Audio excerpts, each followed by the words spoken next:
പാർത്ഥസാരഥിരൂപേണ ശ്രാവയിത്വാ ശുഭാം ഗിരം പാർത്ഥസ്യാർത്തിഹരോ ദേവഃ കൃപാമൂർത്തിഃ സ പാതു നഃ. ഹരി ഓം. ഭഗവാൻ ദൈവീ സമ്പത്ത്, ആസുരീ സമ്പത്ത് ഇത് വിഭജിച്ച് പറഞ്ഞുകൊണ്ടിരിക്കുകയാണ്.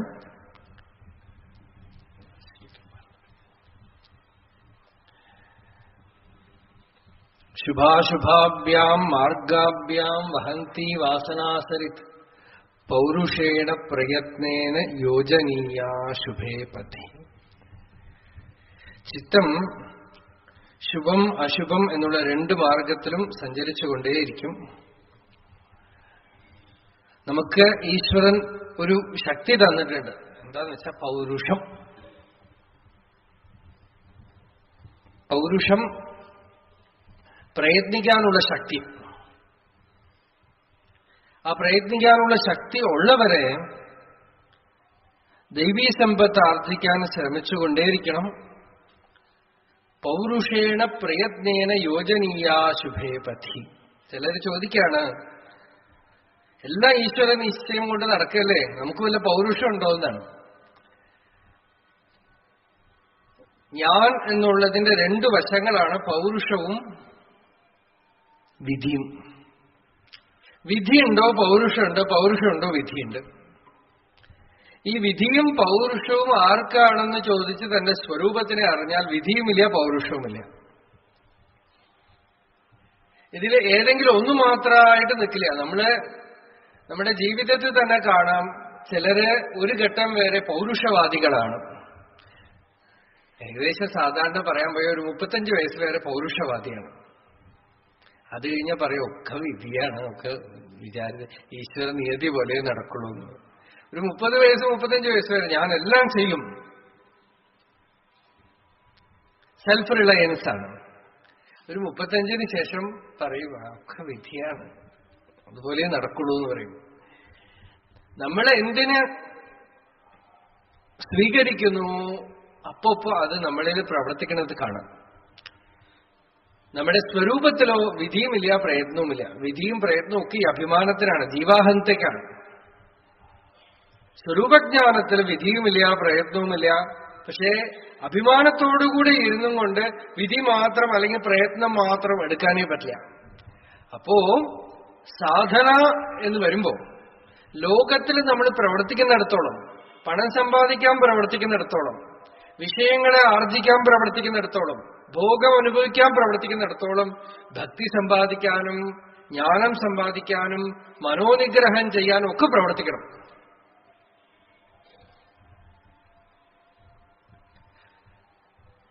ശരിക്കും പറഞ്ഞാൽ ലോകത്തിൽ പ്രവർത്തിക്കാനുള്ള ആ എനർജി, ആ ഊർജത്തിനെയാണ് നമ്മൾ ഇങ്ങടേക്ക് തിരിച്ചുവിടുന്നത്.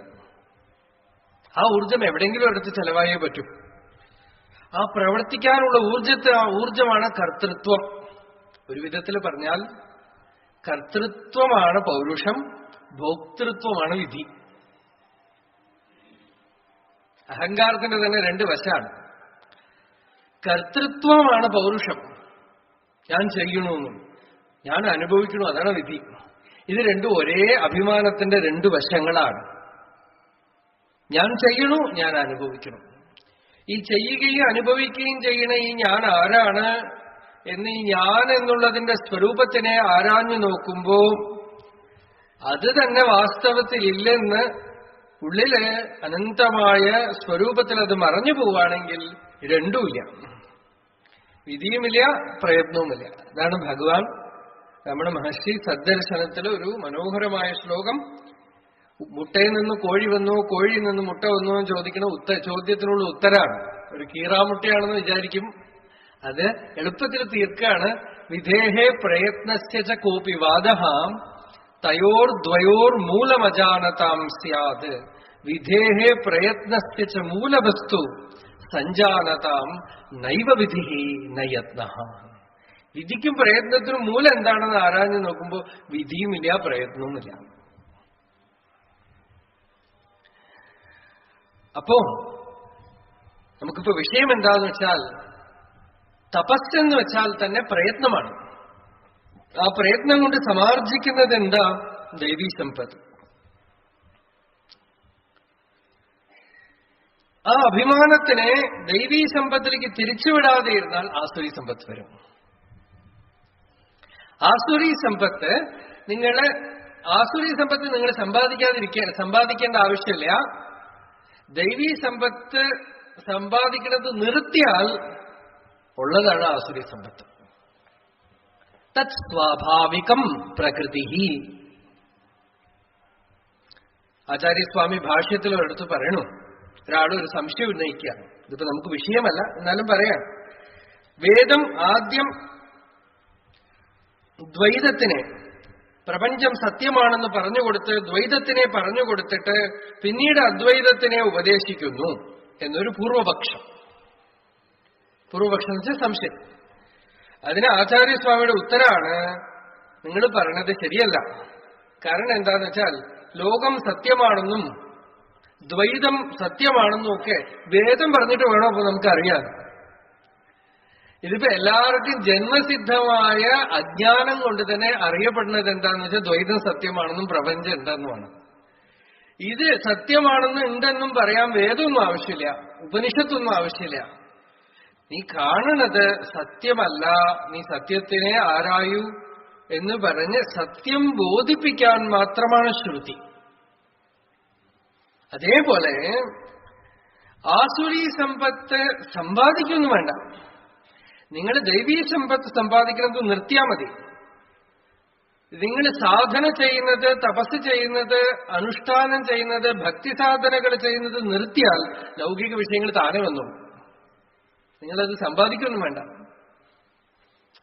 ദൈവീ സമ്പത്ത് വിമോക്ഷായ. എപ്പോ ആത്മവിചാരം ചെയ്യാതിരിക്കുന്നു അപ്പൊ അഭിമാനമുണ്ട്. ഈ അഭിമാനത്തിന്റെ സ്വരൂപം എന്താണെന്ന് ആരാഞ്ഞ് ഹൃദയത്തിൽ അടങ്ങിയിരിക്കാതെ പിടിവിട്ടാൽ അഭിമാനം വന്നു. മറന്നുപോയാൽ അഭിമാനം വന്നു. അഭിമാനമുണ്ടോ? ആസുരി സമ്പത്തിന്. തള്ളിപ്പുറപ്പെടും അഹന്ത കൊണ്ടു കൊല്ലുന്നു നീ ചിലരെ നാരായണായ നമ. അല്ലെ, തള്ളിപ്പുറപ്പെടുക എന്നാണ്. അതായത് അതിനെ നമ്മളൊന്നും കൊണ്ടുവരുമൊന്നും വേണ്ട, അത് സ്വയമേവ തള്ളിപ്പുറപ്പെടുന്നതാണ്. ഉള്ളിന്ന് ഇങ്ങനെ തള്ളിപ്പുറത്തേക്ക് വന്നിട്ട് വാസനാരൂപത്തിലും സ്വഭാവത്തിലുമായിട്ട് ആസുരി സമ്പത്ത് കുടികൊള്ളുന്നു. അതിനെ വിചാരം കൊണ്ട് ഈ അഭിമാനത്തിനെ ഹൃദയസ്ഥാനത്തിൽ അടക്കുമ്പോ ദൈവീ സമ്പത്ത്. ശരണാഗതി ചെയ്യുമ്പോ ദൈവീ സമ്പത്ത്, സ്വാർത്ഥതയിൽ ഇരിക്കുമ്പോ ആസുരി സമ്പത്ത്. ഇങ്ങനെ ദ്വൗഭൂത സർഗവും ഭഗവാൻ പറഞ്ഞു, ഇത് രണ്ടും എപ്പോഴും ഉണ്ടാവും. ദൈവ ആസുര ഏവച്ച. ഈ പോസിറ്റീവ് നെഗറ്റീവ് എപ്പോഴും ഉണ്ടാവും. ശുഭാശുഭാഭ്യാം മാർഗാഭ്യം. ശുഭമായ വാസനയിലൂടെ പോകും, അശുഭമായ വാസനയിലൂടെ പോകും. അശുഭമായ വാസനയിൽ ഇപ്പൊ നമ്മൾ മെനക്കെട്ട് അഴിക്കൊന്നും വേണ്ടല്ലോ, അല്ലേ? നമുക്ക് അനുഭവമുള്ളതാണല്ലോ. ഒരാള് ചീത്തയായി മനസ്സിനെ ആക്കി തീർക്കുമ്പോ മെനക്കെടണോ? സിനിമ കാണുക, പേപ്പർ വായിക്കുക, നമ്മൾ സാധാരണ എന്തൊക്കെ ചെയ്തുകൊണ്ടേയിരിക്കണോ അതൊക്കെ ചെയ്തുകൊണ്ടേ ഇരുന്നാൽ മതി. നമ്മൾ പോയി ഏത് കുഴിയിൽ വീണോ അവിടെ വീണോളൂ. ഇതിന്നൊക്കെ പുറത്തേക്ക് വരാനാണ് കുറച്ച് ശ്രമം വേണ്ടത്. അത് സ്വാഭാവികമായിട്ട് വരട്ടെ, വരില്ല. കാരണം സ്വഭാവം നിങ്ങളെ കുണ്ടിലിറക്കും, കുഴിയിലിറക്കും. ധർമ്മം നിങ്ങളെ പിടിച്ചുകൊണ്ടുവരും. ധർമ്മം എന്ന് പറയുമ്പോൾ തന്നെ ധൃതിയെ ആശ്രയിച്ചിട്ടുള്ളതാണ്. അതുകൊണ്ടാണ് അതിന് ധർമ്മം എന്നുള്ള പേര്. അതിൽ ധൃതി വേണം, പൗരുഷം വേണം. ഈ പൗരുഷത്തിനെ നിങ്ങൾ ഉപയോഗിച്ചിട്ടില്ലെങ്കിൽ സംസാര വിമുക്തി ഇല്ല. അധ്യാത്മ സാധന എന്ന് പറയുന്നത് തന്നെ സമ്യക് പ്രയുക്താത്ത് പൗരുഷാത്ത് സാധ്യത്തെ എന്നാണ്. വേണ്ട വിധത്തിൽ വിൽ പവറിനെ ഉപയോഗിക്കണം. അപ്പൊ നമ്മൾ പറയും വിൽ പവർ വരണില്ല, എന്ത് ചെയ്യും? അപ്പോ ഒറ്റ വഴിയേ ഉള്ളൂ. യോഗികൾ പറയണത് നല്ല വിൽ പവറുള്ള ആരാണോ വിൽ പവറിനെ പൂർണ്ണമായും ഈശ്വരാഭിമുഖമായി തിരിച്ചുവിട്ടിരിക്കുന്നത് അവരുടെ സന്നിധിയിൽ പോയിട്ട് ഇരുന്നാല് വരും. ഡൈനാമോ ചാർജ് ചെയ്യണ പോലെയാണ്. ഇടയ്ക്കിടയ്ക്ക് പ്ലഗ് കൊണ്ടുപോയി കുത്തിവെക്കണ പോലെ, കുറച്ച് ചാർജ് ആവണ പോലെ ഇടയ്ക്കിടയ്ക്ക് ആ സാന്നിധ്യം കിട്ടിയാല് ഈ വിൽ പവർ വരും, കുറച്ചു ദൂരത്തേക്ക് പോകും, പിന്നെയും പുസ്തകം ബാറ്ററി കാലിയാവും. കുറെ കാലം കഴിയുമ്പോ സ്വയമേവ അത് ജനറേറ്റ് ചെയ്യാനുള്ള പവർ ഉണ്ടാവും. അതുവരയ്ക്കും എങ്ങനെയെങ്കിലുമൊക്കെ, കാരണം ലോകത്തിന്റെ സ്വഭാവം തന്നെ നമ്മളുടെ വിൽ പവറിനെ അത് ഡ്രെയിൻ ചെയ്ത് കളയും. നമ്മളുടെ ഇച്ഛാശക്തിയെ, ഈശ്വരാഭിമുഖമായ ഇച്ഛാശക്തിയെ അത് വറ്റിച്ചു കളയും. അപ്പൊ ഇടയ്ക്കിടയ്ക്ക് സത്സംഗം വേണം, മഹാപുരുഷ സംശ്രയം വേണം.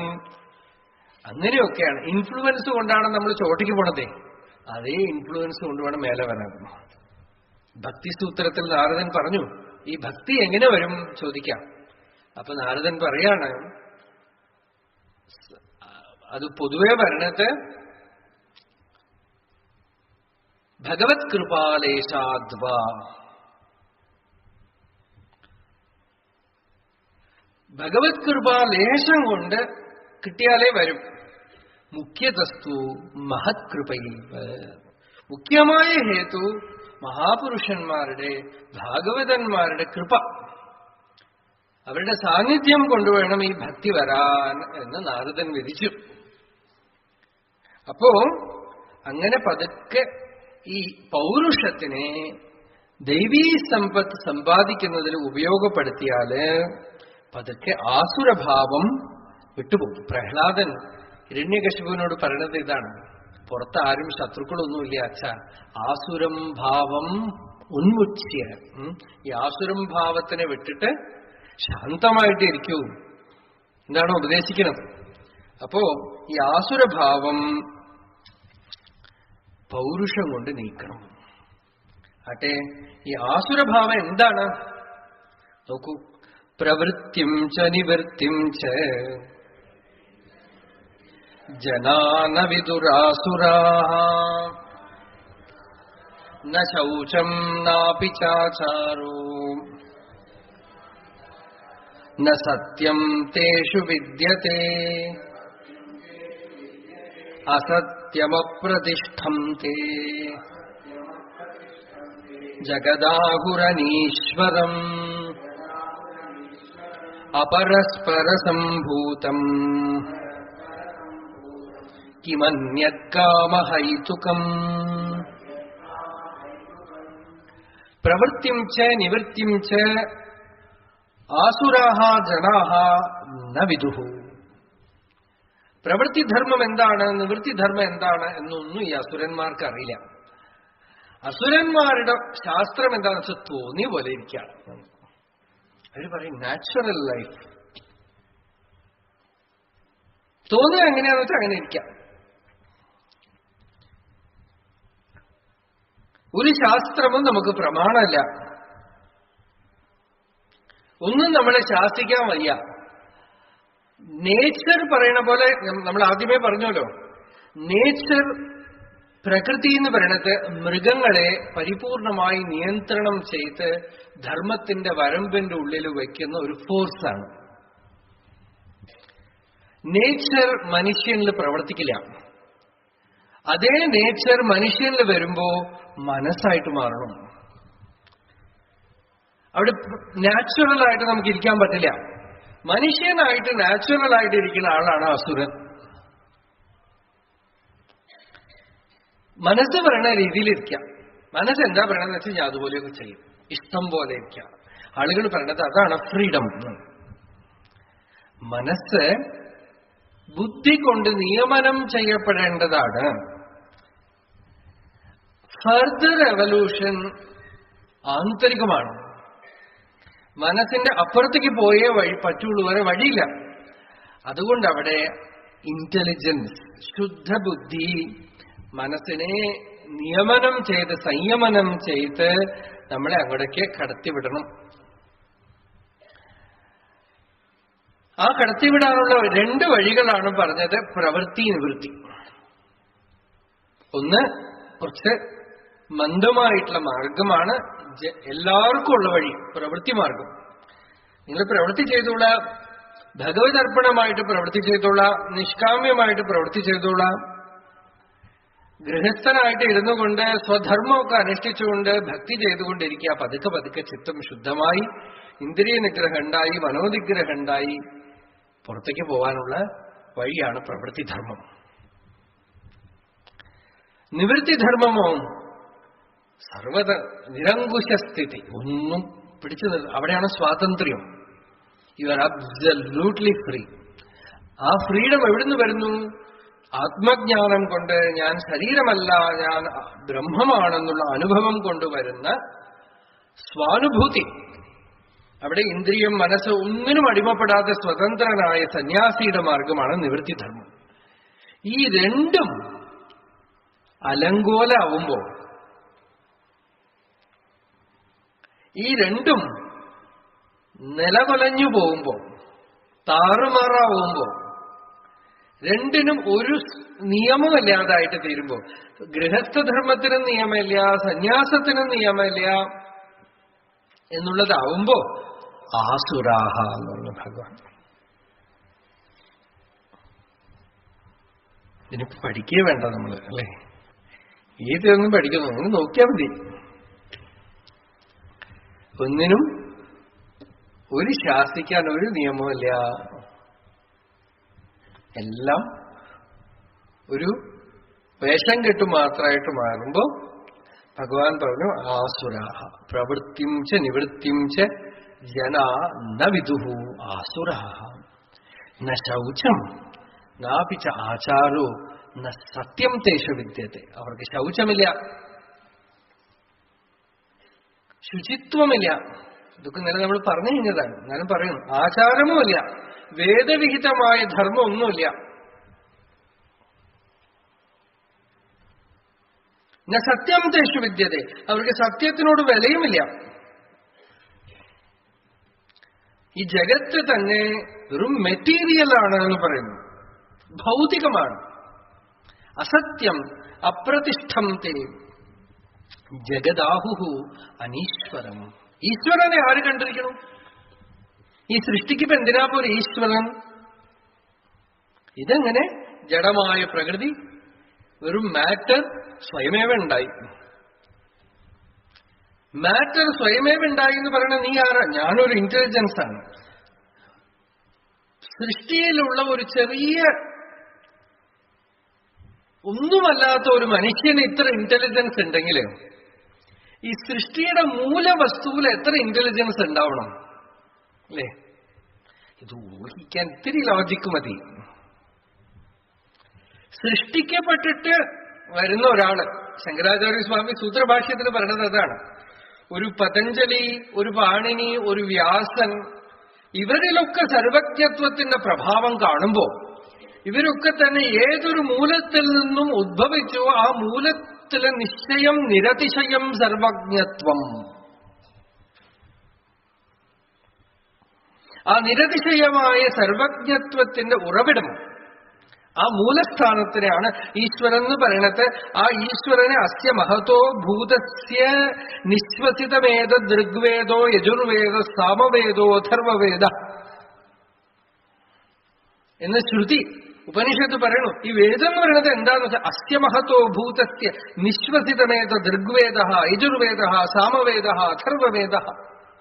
ആ മഹത് ഭൂതം എന്നുവെച്ചാൽ ബ്രഹ്മം, ആ ഈശ്വരന്റെ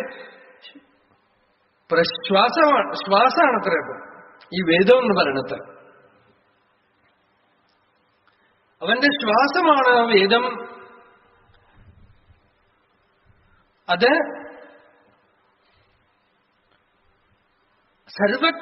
സർവജ്ഞനായ ഭഗവാനിൽ നിന്നും വരുന്നു. ആ സർവജ്ഞ തത്വത്തിനെ ഈശ്വരൻ എന്ന് പറയണു. ആ ഈശ്വരനെ പോലും അംഗീകരിക്കാൻ അറിയാതെ പാലെവിടുന്ന് വന്നു എന്ന് ചോദിച്ചു കുട്ടിയുടെ അടുത്ത്. കുട്ടി പറഞ്ഞു മിൽമ എന്ന് പറഞ്ഞു. ബൂത്തിന്ന് കിട്ടി, പാൽക്കാരന്റെ പാത്രത്തിൽ നിന്ന് കിട്ടിയിരുന്നു. അത്രേ അറിയുള്ളൂ, അല്ലേ? പശു എന്ന് പറയുന്ന സാധനമേ കണ്ടിട്ടില്ല. അതുപോലെയാണത്.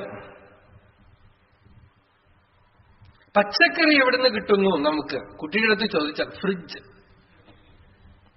ഇതുപോലെയാണ് സയൻസിന്റെ ഉത്തരം. സയൻസ് പറയണ ഈ ഉത്തരവൊക്കെ തന്നെ ഈ പ്രപഞ്ചം എവിടെ നിന്നുണ്ടായി? ആദ്യം ഒരു മാറ്റർ ഉണ്ടായിരുന്നു, പിന്നെ ബിഗ് ബാങ്, ഒരു എക്സ്പ്ലോഷൻ ഉണ്ടായി. ഇതൊക്കെ കേൾക്കുമ്പോ വരയ്ക്കുകയാണേ, എന്തോ പൊട്ടി.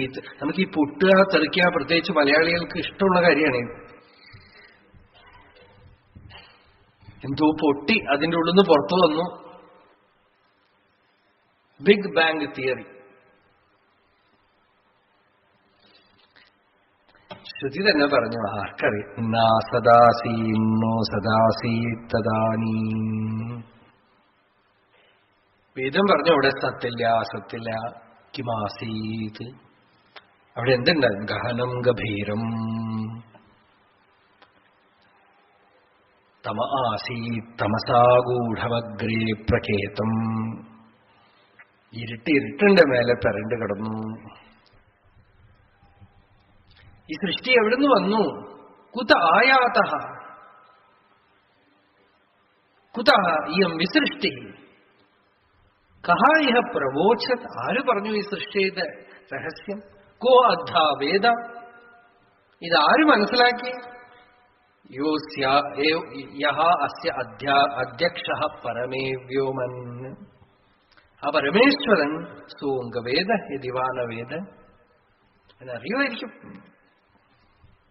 അവനും അറിയാമായിരിക്കും എന്ന് പറഞ്ഞാൽ അവനെ അറിയാതിരിക്കുമെന്ന് വെച്ചാൽ അവന്റെ മേലെ, നമ്മളുടെ മേലെ രോമം വരുന്ന പോലെ അത്ര സൃഷ്ടി വന്നത്. ഇപ്പൊ നമുക്ക് രോമം വരുന്നതൊക്കെ അറിയണ്ടോ? യഥോർണനാഭിസൃജതേ ഗൃഹത്തെ യഥാ പൃഥിവ്യാം ഓഷധയ സംഭവന്തി യഥാ സതഃ പുരുഷാത് കേശലോമാനി തഥാക്ഷരാത് സംഭവതീഹ വിശ്വം. ഈ വിശ്വം എങ്ങനെ വന്നു? യഥാ ഊർണനാഭി, ഒരു ചിലന്തി 8 കാലി തന്നിൽ നിന്നും വല പുറത്തു കൊണ്ടുവന്ന് ഉള്ളിലേക്ക് വലിക്കും. വല പുറത്തു കൊണ്ടുവരുന്നത് നമ്മൾ കണ്ടിട്ടുണ്ടാവില്ലേ? നമ്മൾ ഈ 8 കാലി തട്ടിക്കളയാ അല്ലാതെ അതെന്താ ചെയ്യണമെന്ന് ശ്രദ്ധിച്ചാൽ അറിയാം. അത് പുറത്തും കൊണ്ടുവരും, ഉള്ളിലേക്ക് എടുക്കും. ഈ ടെന്റൊക്കെ കെട്ടിയിട്ട് പിന്നെ എടുത്തോണ്ട് പോണ പോലെ മുഴുവൻ ഉള്ളിലേക്ക് എടുക്കും. യഥോർണനാഭിസൃജതേ ഗൃഹത്തെ യഥാ പുരുഷാത് കേശലോമാനി യഥാ പൃഥിവ്യാം ഓഷധയ സംഭവന്തി. ഭൂമിയില് ഓഷധി വനസ്പതികൾ ഉണ്ടാവുന്ന പോലെ, മനുഷ്യനിൽ ശരീരത്തിൽ ഒരു രോമം ഉണ്ടാവണ പോലെ അക്ഷരാത് സംഭവതീഹ വിശ്വം. ആ പരമപുരുഷനിൽ ഈ വിശ്വം തോന്നുന്നു. ആ സർവജ്ഞനായ ഈശ്വരന്റെ സർവജ്ഞത്വം പോലും മനസ്സിലാക്കാൻ കഴിയാതെ എന്താ പറയണവരെന്ന് വെച്ചാൽ, ഈ പ്രപഞ്ചം എങ്ങനെ ഉണ്ടായെന്ന് വെച്ചാൽ അപരസ്പര സംഭൂതം. എല്ലാവർക്കും കാമം, ഭോഗം ചെയ്യാനുള്ള ആഗ്രഹം കൊണ്ടുണ്ടായി. കുട്ടികളുണ്ടാവുന്നത് എങ്ങനെയാണ്? ഒരു പുരുഷ സ്ത്രീ സംയോഗം കൊണ്ട്. പുരുഷ സ്ത്രീ സംയോഗം കൊണ്ട് മാത്രം കുട്ടികളുണ്ടാവുമോ? ഈശ്വര നിയത്തിയാണ്. ഒരു ജീവൻ ഇവിടെ വന്ന് ജനിക്കാനായിട്ട് സ്വതന്ത്രമായി ചൂസ് ചെയ്ത് വരണത്താണ്. എത്രയോ പേര് ആഗ്രഹിക്കണം ഞങ്ങൾ കുഞ്ഞുങ്ങൾ വേണം, കുഞ്ഞുങ്ങൾ വേണം. ഒന്നും നടക്കണില്ല അല്ലേ? ഇതിന്റെ ഈ സ്ത്രീ പുരുഷ ജീവിതമൊക്കെ തന്നെ വെറും ഒരു വ്യാജം മാത്രമാണ് ആ ജീവന് പുറത്തേക്ക് വരാൻ. അതൊന്നും കാരണമേ അല്ല. ആളുകൾ വിചാരിക്കും അതുകൊണ്ടാണ് ഉണ്ടാവുന്നത്. അത് വെറും നമ്മളെ ഒരു നിമിത്തമാക്കുകയാണ്. അതൊന്നും ഇല്ലാതെ എത്രയോ സൃഷ്ടി നടക്കും.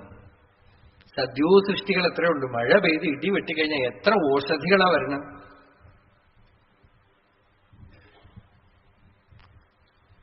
സംയോഗമില്ലാതെ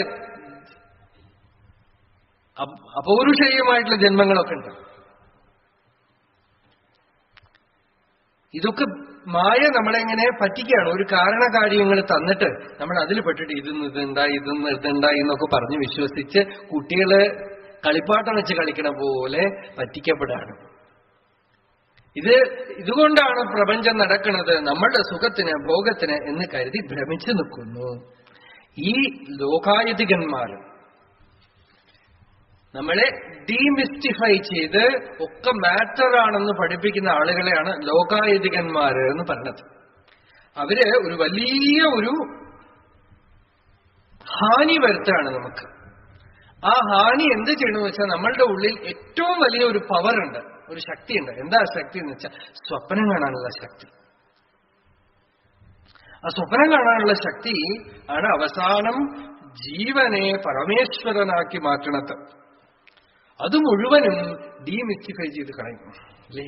നോക്കൂ, നമുക്ക് ഗംഗ എന്ന് പറഞ്ഞാൽ ദേവിയാണ്. ഗംഗ ദർശനം കൊടുത്തു, ഗംഗ നേരിട്ട് വന്നു, ദർശനം കൊടുത്തു. ഗംഗയുടെ പുത്രനായിട്ട് ഭീഷ്മൻ ജനിച്ചു എന്നൊക്കെ പറയുന്ന ആ കവിയുടെ കൽപ്പന. ഗംഗ ജനിക്കുവോ? ഗംഗ എന്താ സ്ത്രീയായിട്ട് വരാൻ? അവൾ ഹൈഡ്രജനും ഓക്സിജനും അല്ലേ എന്നൊക്കെ നിങ്ങൾ പറഞ്ഞാൽ, ഏതാം ദൃഷ്ടിമപഷ്ടഭ്യ. അടുത്ത് വായിച്ചില്ലല്ലോ, അത് വായിച്ചോ? അടുത്ത ഏതാം ദൃഷ്ടിമപഷ്ടഭ്യ നഷ്ടാത്മാനോൽപബുദ്ധയഃ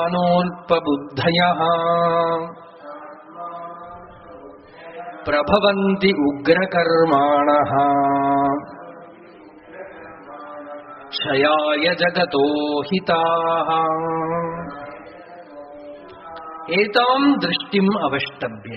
ഈ ഒക്കെ ജഡമാണ്, മാറ്ററാണ് എന്നുള്ള ഈ ദൃഷ്ടിയെ സ്വീകരിച്ചുകൊണ്ട് ഹൃദയത്തിന്റെ ആ ഒരു ഫ്ലൂയിഡിറ്റി പോയി, ഒക്കെ ജഡമായിട്ട് മാറി. ദിവ്യത്വം കാണാനുള്ള ശക്തി പോയി. ഇതൊക്കെ തന്നെ, ഇത് മരമാണ്, കല്ലാണ്, സിമെന്റാണ്, കോൺക്രീറ്റ് ആണ്, ജഡമാണ് പ്രകൃതി. മറ്റേത് ജീവസ്വത്ത് നിൽക്കണ്ടായിരുന്നു. അല്ലേ? ആ ഭൂമി മാതാവാണ്. ബലമായിട്ട് ചവിട്ടരുത് എന്ന് പറയും പഴയകാലത്തെ ആളുകൾ. അമ്മയാണ്. ഒരു ഭാവം ഉണ്ടായിരുന്നു. ഭാവനയിലുള്ള പുരുഷന്മാരൊക്കെ അലൗകികന്മാരായിരുന്നു, ദേവലോകത്തുനിന്ന് വരുന്നവരൊക്കെ ആയിരുന്നു. ഇപ്പൊ എവിടുന്ന കുട്ടികളുടെ ഭാവനയിലുള്ള ആളുകളൊക്കെ ഇരുമ്പ് കൊണ്ടുണ്ടാക്കിയ റോബോട്ട്, ഇതൊക്കെയാണ് ഹീറോ. ആ ഭാവനയിൽ വന്ന വൈകല്യങ്ങൾ നിങ്ങൾ ശ്രദ്ധിക്കാം. ഹനുമാനും ഭീമനും വായുവിന്റെ പുത്രൻ, അഗ്നിയുടെ പുത്രൻ, സൂര്യന്റെ പുത്രൻ. പ്രകൃതി മുഴുവൻ ആവാഹനം ചെയ്ത് മൂർത്തരൂപം കൊടുത്ത ഋഷികള് അതൊക്കെ ഭാവനയുടെ ഉള്ളിൽ, കുട്ടികളുടെ ഉള്ളിൽ കയറ്റിയിരുന്നു. ഇപ്പോ റോബോട്ട്, ഇരുമ്പ് കൊണ്ടുണ്ടാക്കിയത്.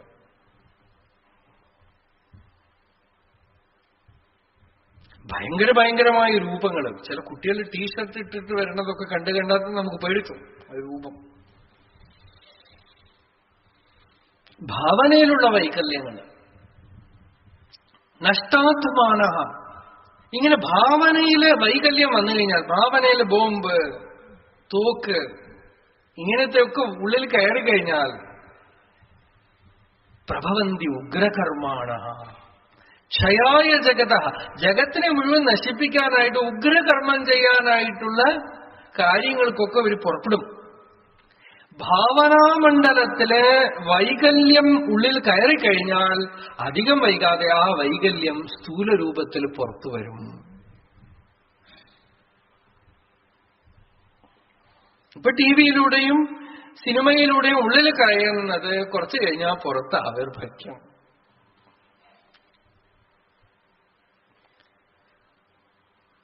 ദിവ്യത്വം ഉള്ളിന്ന് മാറ്റിക്കഴിഞ്ഞവര്, ഈശ്വരനെ സ്വപ്നം കാണാൻ കഴിയാത്ത ജീവൻ, അലൗകികമായ മണ്ഡലത്തിനെ സ്വപ്നം കാണാൻ കഴിയാത്ത ജീവൻ അല്പബുദ്ധിയാണ്. അല്പത്തിനെയാണ് അവൻ ചിന്തിക്കുന്നത്. ഉഗ്രകർമാണ. അവർ ഉഗ്രകർമ്മങ്ങൾക്ക് കാരണമായിട്ട് തീരും. ശാന്തി അവർക്ക് നഷ്ടപ്പെട്ടു പോകും. പിന്നെ അവർക്ക് ലാഭം എന്താ? അടുത്ത ശ്ലോകം നോക്കൂ. കാമമാശ്രിത്യ ദുഷ്പൂരം ദംഭമാനമദാൻവിതാഃ മോഹാത് ഗൃഹീത്വാ അസദ്ഗ്രാഹാൻ പ്രവർത്തന്തെ അശുചിവ്രതാഃ. കാമം ആശ്രിത്യ ദുഷ്പൂരം. ആഗ്രഹങ്ങളെ ഒക്കെ തീർത്തുകൊള്ളാം. അങ്ങനെ ഒരു ഉപദേശത്തിന് ആവശ്യമില്ല, അല്ലെ? എല്ലാവർക്കും ആഗ്രഹം തീർക്കാൻ ഇഷ്ടമാണ്. പക്ഷെ ആഗ്രഹങ്ങളൊക്കെ തീരുമോ? ആഗ്രഹങ്ങളൊക്കെ തീരുമോ? ആഗ്രഹം തീരെയില്ല. പക്ഷെ ആഗ്രഹത്തിനെ പിടിച്ചുകൊണ്ട് ദുഷ്പൂരം, നെയ്യ് അഗ്നിയിൽ ഒഴിച്ചുകൊണ്ടേയിരുന്നാൽ അഗ്നി ആളിക്കത്തിക്കൊണ്ടേയിരിക്കും. മനു സ്മൃതിയിലെ ഒരു ശ്ലോകമുണ്ട്, ഭാഗവത്തിലുണ്ട്. ഹവിഷാ കൃഷ്ണവർത്തുമൈവ ഭൂയയേവാഭിവർദ്ധതേ ന ജാതു കാമഃ കാമാനാം ഉപഭോഗേന ശാമ്യതി. ആഗ്രഹങ്ങളെ അനുഭവിച്ച് തീർക്കാൻ പറ്റില്ല. അഗ്നിയിൽ എത്ര നെയ്യ് ഒഴിച്ചാലും ആളി കത്തിക്കൊണ്ടേയിരിക്കും, അത് മതിയെന്നൊന്നും പറയില്ല. അതേപോലെ ഇവിടെ ആഗ്രഹങ്ങളെ തീർക്കാനായി ശ്രമിക്കുന്നവൻ ദംഭമാനമദാന്വിതാഹ. ആഗ്രഹങ്ങൾ കൂടുന്തോറും ഈ അഹങ്കാരത്തിന് ടോണിക് പോലെയാണ്. അഹങ്കാരത്തിന് ടോണിക്കാണത്. ആഗ്രഹിക്കുന്നതാരാ? ഈ അഹന്തയാണ്. ഓരോരോ ആഗ്രഹങ്ങൾ പൂർത്തിയാകുമ്പോഴും അഹങ്കാരത്തിന് ബലം കൂടും, ദംഭം കൂടും. മതം, എന്നെ പോലെ ആരുമില്ല മതം. അങ്ങനെ അതിനൊക്കെ ആശ്രയിച്ചുകൊണ്ട് മോഹാത്ത്, ഒരു വലിയ മോഹത്തിൽപ്പെട്ട് അസത്ഗ്രാഹാൻ ഗൃഹീത്വ. പ്രഹ്ലാദൻ ഭാഗവതത്തില് ഹിരണ്യകശിപുവിന്റെ അടുത്ത് പറയുന്നുണ്ട്, ഹിരണ്യകശിപു ചോദിച്ചു കുട്ടിയുടെ അടുത്ത് വന്നിട്ട്, സ്കൂളിൽ കൊണ്ടാക്കിയതാണ് പാഠശാലയില്. അപ്പോ ഹിരണ്യകശിപു വന്ന് പ്രഹ്ലാദന്റെ അടുത്ത് ചോദിച്ചു, എന്താ കുട്ടി, നമ്മൾക്ക് ചെയ്യേണ്ടതായ ധർമ്മം എന്താണ്? അപ്പൊ പ്രഹ്ലാദൻ പറഞ്ഞു, നമ്മളൊക്കെ അസദ്ഗ്രാഹികളാണ്. അസത്തിനെ സത്യമെന്ന് കരുതി കയറി പിടിച്ചുകൊണ്ടിരിക്കുകയാണ്. അതൊക്കെ വിട്ടിട്ട് ഏകാന്തമായ ഒരു സ്ഥാനത്തിലിരുന്ന് സത്തായിട്ടുള്ള ഭഗവാനെ, ഹരിയെ ധ്യാനിക്കണം. ആദ്യമായിട്ട് ഹിരണ്യകശിപുവിന് കൊടുത്ത ഉപദേശമാണ് അസദ്ഗ്രാഹാനെന്ന്. അസത്തിനെ കയറി പിടിച്ചാൽ സമാധാനം ഉണ്ടാവോ? എന്താന്ന് വെച്ചാൽ അസത്ത് നിൽക്കില്ല. നാസത്തോ വിദ്യത്തെ ഭാവ ന അഭാവോ വിദ്യത്തെ സത. അസത്ത് നിലയ്ക്ക് നിർത്തുന്ന വെച്ചാൽ നിൽക്കില്ല, വിട്ടുപോകും. ഹിത്വ ഗൃഹീത്വ അസദ്ഗ്രാഹാന്, അസത്തിനെ ഗ്രഹിച്ചുകൊണ്ട് ദുരാഗ്രഹങ്ങളെ സ്വീകരിച്ചുകൊണ്ട് പ്രവർത്തന്തെ അശുചിവ്രതാഹ. അവര് അശുചിവ്രതന്മാരായിട്ട്. ഇപ്പോ ചില സമ്പ്രദായങ്ങളൊക്കെ ഉണ്ട്, ഭൈരവ സമ്പ്രദായം. അവരെന്ത് ചെയ്യുന്നു വെച്ചാൽ അവർക്ക് പല ആഗ്രഹങ്ങൾ സാധിക്കാൻ വേണ്ടിയിട്ട് ഭൈരവനെ ആരാധിക്കും. അതിന് നരബലിയൊക്കെ കൊടുക്കും. അങ്ങനെയാണ് ശങ്കരാചാര്യരുടെ തലയൊക്കെ ചോദിച്ചത്. ആ ഭൈരവൻ, ഉഗ്രഭൈരവൻ പറയാണ്, അങ്ങയുടെ തലയെ എനിക്ക് കിട്ടിയ അത് ഉഗ്രഭൈരവന് കൊടുത്താൽ, ഭൈരവന് കൊടുത്താൽ എനിക്ക് ശരീരത്തോടുകൂടെ കൈലാസത്തിൽ പോവാൻ പറ്റും. ആചാര്യസ്വാമി പറഞ്ഞു, നിനക്ക് സാധിക്കുമെങ്കിൽ എടുത്തോളാം, അതുകൊണ്ട് നിനക്ക് പ്രയോജനം ഉണ്ടാവുമെങ്കിൽ എടുത്തോളാം. പിന്നെ നമുക്ക് കഥ അറിയണതാണല്ലോ. നരസിംഹസ്വാമി ആവിർഭവിച്ചു, പ്രഹ്ലാദന്റെ കഥ പോലെ അല്ലേ. അപ്പോ ആഗ്രഹം സാധിക്കാനായിട്ട് അശുചിവ്രതാഹ, അശുചിയായിട്ടുള്ള വ്രതങ്ങളൊക്കെ അനുഷ്ഠിക്കും. താന്ത്രികത്തിൽ ചില വ്രതങ്ങളൊക്കെ ഉണ്ട്, അങ്ങനെ തന്ത്രത്തില് ദുരാചാര പൂർണ്ണമായിട്ടുള്ള വ്രതങ്ങളൊക്കെ, അതൊക്കെ അനുഷ്ഠിക്കും. ഇതൊക്കെ എന്തിനാ ചെയ്യുന്നത്? ആഗ്രഹം കൊണ്ട്. പ്രവർത്തനത്തെ അശുചിവ്രതാഹ.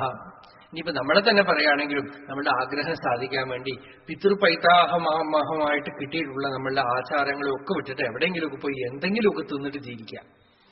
എന്തിനാ അങ്ങനെയൊക്കെ ചെയ്യാം? കുറെ പണം കിട്ടും, പൊസിഷൻ കിട്ടും. സന്ധ്യാവന്ദനം പോയാൽ പോട്ടെ. സന്ധ്യാവന്ദനം പണി ഇപ്പൊ എന്നാ കിടച്ചത്? ത്രികാല സന്ധ്യ മൂക്ക പിടിച്ചിട്ടിരുന്നു, ഇപ്പൊ എന്നാ കിടച്ചത്? அங்க அமெரிக்காவில போனா எவ்வளவு பணம் கிடைக்கிறது. ஏதோ சாப்பிடலாம், என்னத்தை தின்னா என்ன போச்சு, வேற நிறையணுமா, எதை வேணா தின்னலாம், எதை வேணா சாப்பிடலாம், எப்படி வேணா இருக்கலாம். അശുചിവ്രതാഹ.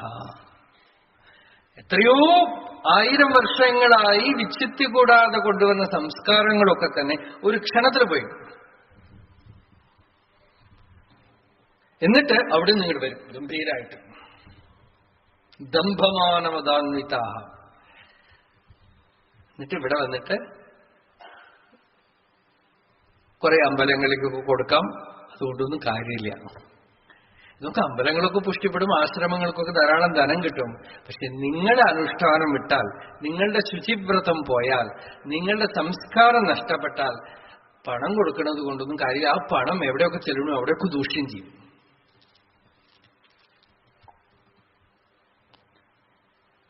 അത് എവിടെയൊക്കെ കൊണ്ടു കൊടുക്കണോ അവിടെയൊക്കെ ദൂഷ്യം ചെയ്യും. അതുകൊണ്ട് ഇപ്പൊ അമേരിക്കയിൽ പോണ കാര്യം മാത്രം പറയില്ല. അവിടെ എത്രയോ പേര് നല്ല സംസ്കാരത്തോടെ, അനുഷ്ഠാനത്തോടെ, ശ്രദ്ധയോടെ, ഭക്തിയോടെ എല്ലാം ഇരിക്കുന്നുണ്ട്.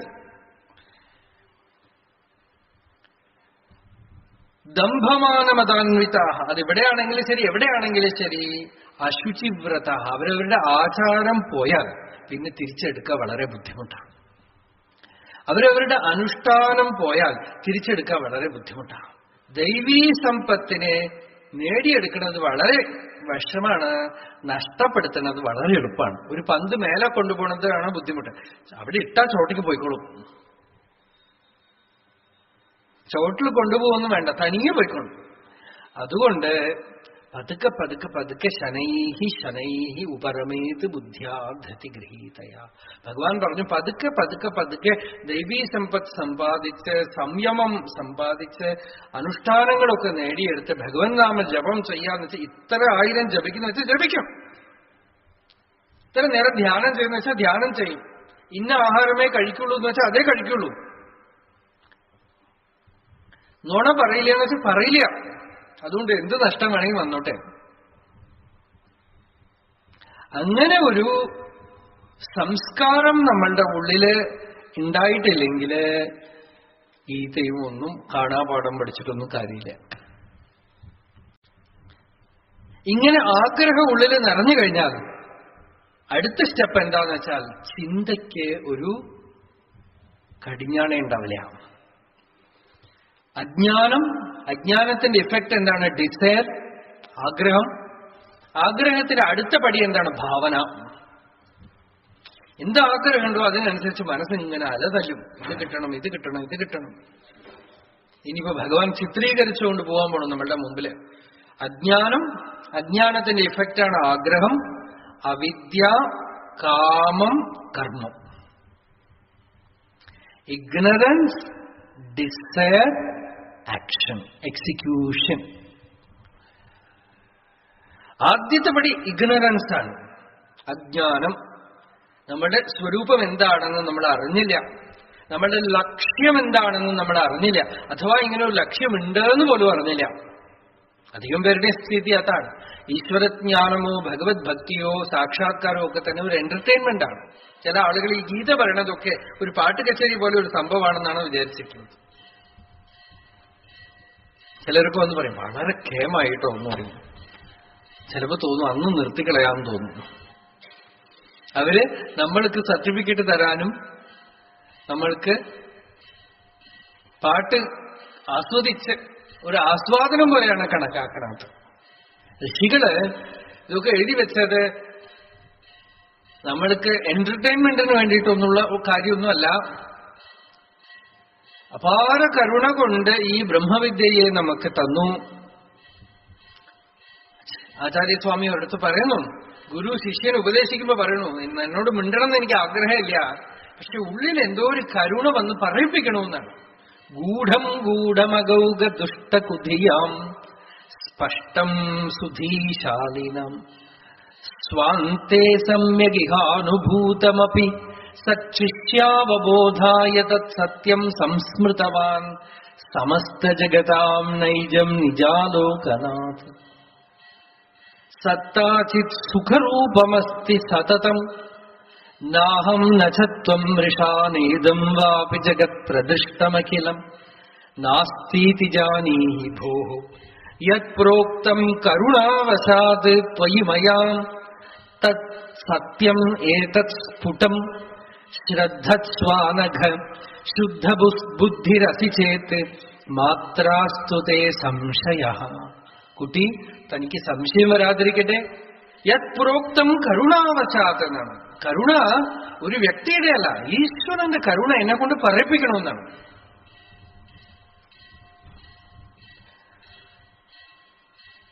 ആ ജ്ഞാനം നമുക്കൊരു ലക്ഷ്യമുണ്ട്. ഭഗവത് സാക്ഷാത്കാരം നേടാൻ കഴിയും, ഈശ്വരാനുഭവം നേടാൻ കഴിയും. ജീവിതത്തിന്റെ പരമ ലക്ഷ്യം ഭഗവത് പ്രാപ്തിയാണെന്ന് പറയാനാണ് ഈ ഭാഗവതമൊക്കെ. ഇവിടെ ഇങ്ങനെ തിന്നും കുടിച്ചും ഉണ്ടും ഉറങ്ങിയും എത്രയോ ജന്മങ്ങൾ കഴിഞ്ഞു. പുനരപി ജനനം പുനരപി മരണം പുനരപി ജനനി ജഠരേ ശയനം ഇഹ സംസാരേ ബഹുദുസ്താരേ കൃപയാ പാരേ പാഹി മുരാരേ. ഒരു വേദന അല്ലേ ആ വാക്കിന് പുറകില്? ഋഷിയുടെ വേദന മുഴുവനുമുണ്ട്, കവിയുടെ വേദന മുഴുവനുമുണ്ട്, ആചാര്യസ്വാമിയുടെ വേദന മുഴുവനുണ്ട് അതിന് പുറകില്. കൃപയാ പാരേ പാഹി മുരാരേ. അപ്പൊ ആ വേദന നമ്മളുടെ അകത്തും വന്നാല് ഒരു ലക്ഷ്യം ഉണ്ടെന്ന് അറിഞ്ഞാൽ തന്നെ രക്ഷപ്പെട്ടു. വ്യവസായാത്മിക ബുദ്ധി. അതറിയാത്ത ഈ ലോകം മാത്രമാണ് സത്യം. അയം ലോകോ നാസ്തി പരഹ ഇതി മാനി പുനഃപുനഃ വശമാപദ്യത്തെ മേ. കഠോപനിഷത്തിൽ യമൻ പറഞ്ഞു നചികേതസിനടുത്ത്, കുട്ടി, ഈ ലോകം മാത്രമാണ് സത്യമെന്ന് ധരിക്കണവൻ എന്റെ ലോകത്തിലേക്ക് വന്നും പോയും കൊണ്ടിരിക്കും. യമലോകത്തിലേക്ക് സീസൺ ടിക്കറ്റ് എടുത്ത് വെച്ചിരിക്കുകയാണെന്ന്. നമ്മൾ പോയി കഴിയുമ്പോൾ അറിയും നല്ല പരിചയം തോന്നും. ഇപ്പൊ മറന്നുപോയിരിക്കുകയാണ്. അവിടെ പോകുമ്പോ ഗേറ്റ് കീപ്പറും മുതൽക്ക് എല്ലാരെയും നമുക്കറിയാം. കുമ്പി, പാകം, അസിപത്രം ഒക്കെ നല്ല എത്ര പ്രാവശ്യം പോയി പരിചയം ഉണ്ടാവുമല്ലോ.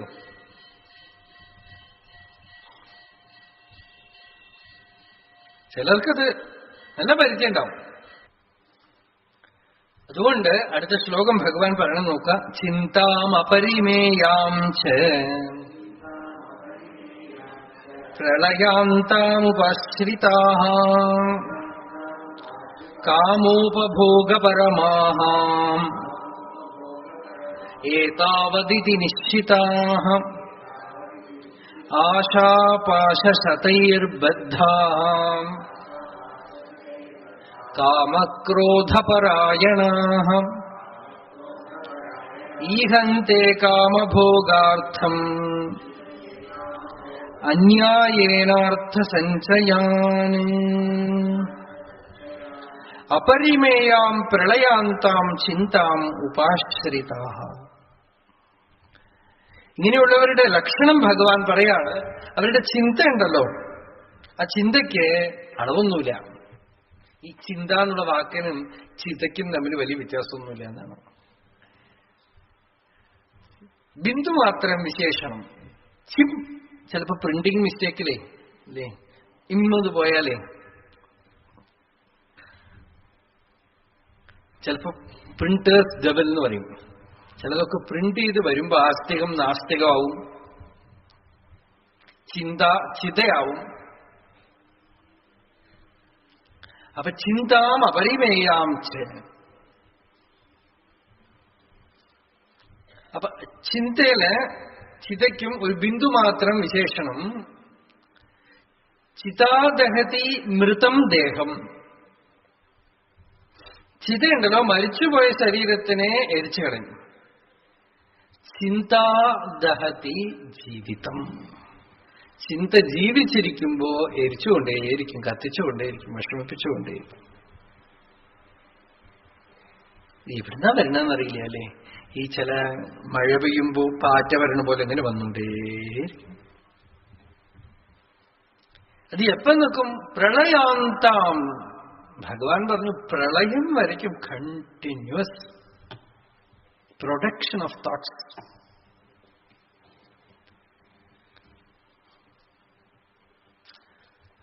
ആ ചിന്തയെ വെച്ചുകൊണ്ടാണ് ലോകത്തിലുള്ള എല്ലാ ഏർപ്പാടുകളും ബിസിനസ്സും നടക്കുന്നത് അല്ലേ.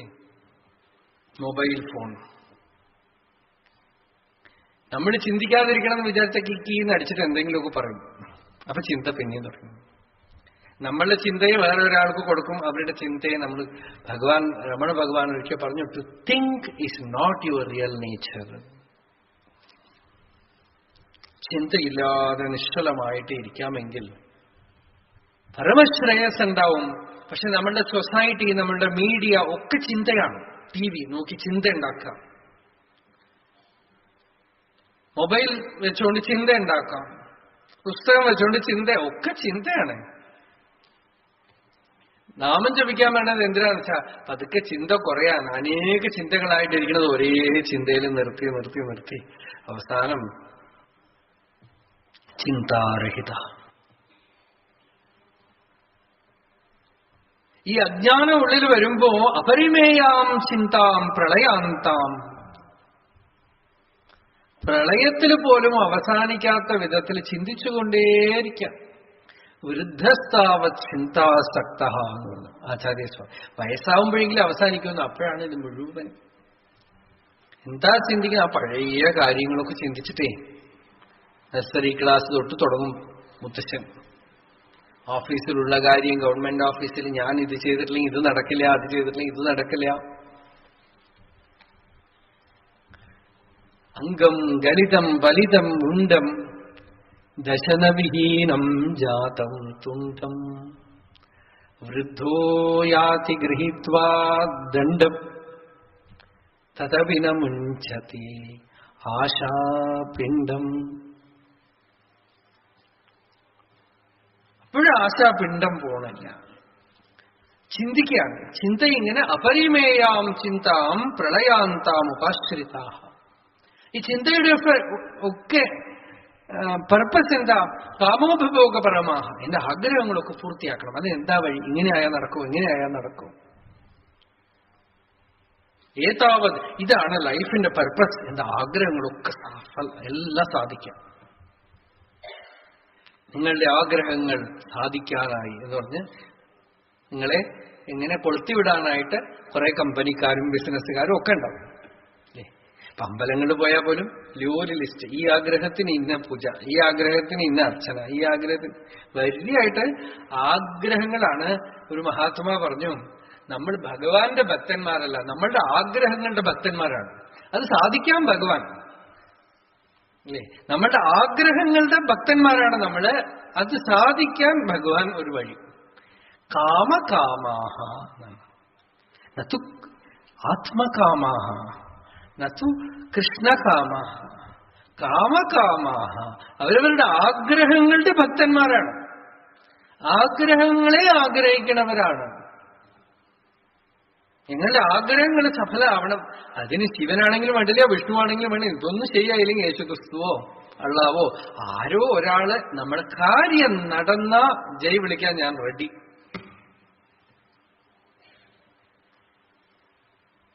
ഒരു വിധത്തിലും ഒരു ഐഡിയലും ഇല്ല. ഈ ആഗ്രഹം വന്നവന് ആഗ്രഹം തന്നെയാണ് അവന്റെ ഐഡിയൽ. അത് സാധിച്ചു കൊടുക്കുന്നത് ആരാണെന്ന് വെച്ചാൽ അവൻ പുറകെ നടക്കും. ഇപ്പൊ പട്ടിക്ക് കുറച്ച് നായ്ക്ക് വല്ലതൊക്കെ കൊടുത്താൽ പുറകെ നടക്കില്ലേ? അതുപോലെ ഈ ആഗ്രഹമുള്ളവൻ അടിമയാണ്. ദേവാനാം പശു, ദേവന്മാര് പോലും അവനെ കുരങ്ങ് കളിപ്പിക്കും എന്നാണ് ശ്രുതി പറയണത്. എന്താണെന്ന് വെച്ചാൽ ഇവന് ആഗ്രഹമുണ്ട്, അവർക്ക് കാര്യം നടക്കും, അവരിവനെ കൊണ്ട് പലതും ചെയ്യിപ്പിച്ചുകൊണ്ടേയിരിക്കും. ദേവന്മാർക്ക് അടിമയാവണത് പോട്ടെ, ലോകത്തിലുള്ള എല്ലാറ്റിനും അടിമയാണ്.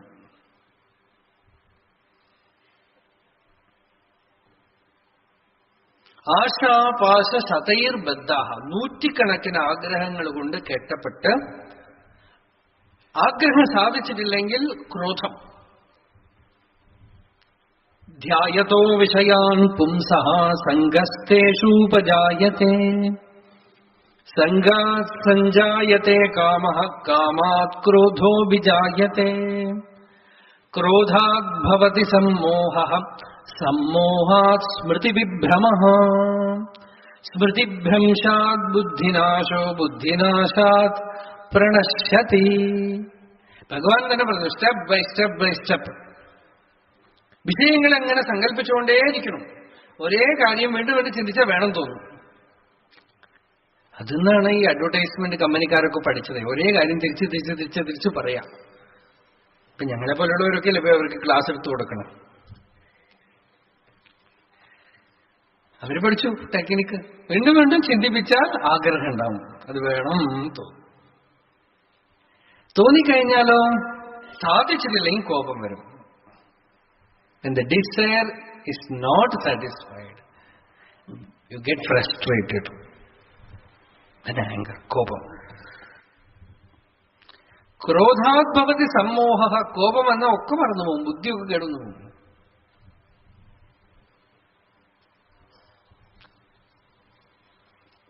കോപം വരണവന് പിന്നെ എന്താ ചെയ്യേണ്ടതെന്നൊന്നും അറിയില്ല. കിട്ടിയത് എടുത്തിട്ട് കിട്ടിയ ആളുടെ തലയിലേക്ക് ഇടും.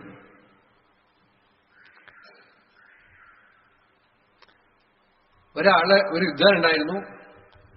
ക്രിക്കറ്റിൽ ഇന്ത്യ തോറ്റപ്പോ അരിക്കൻ ചട്ടി എടുത്ത് ടിവിയുടെ മേലെ ഇട്ടു.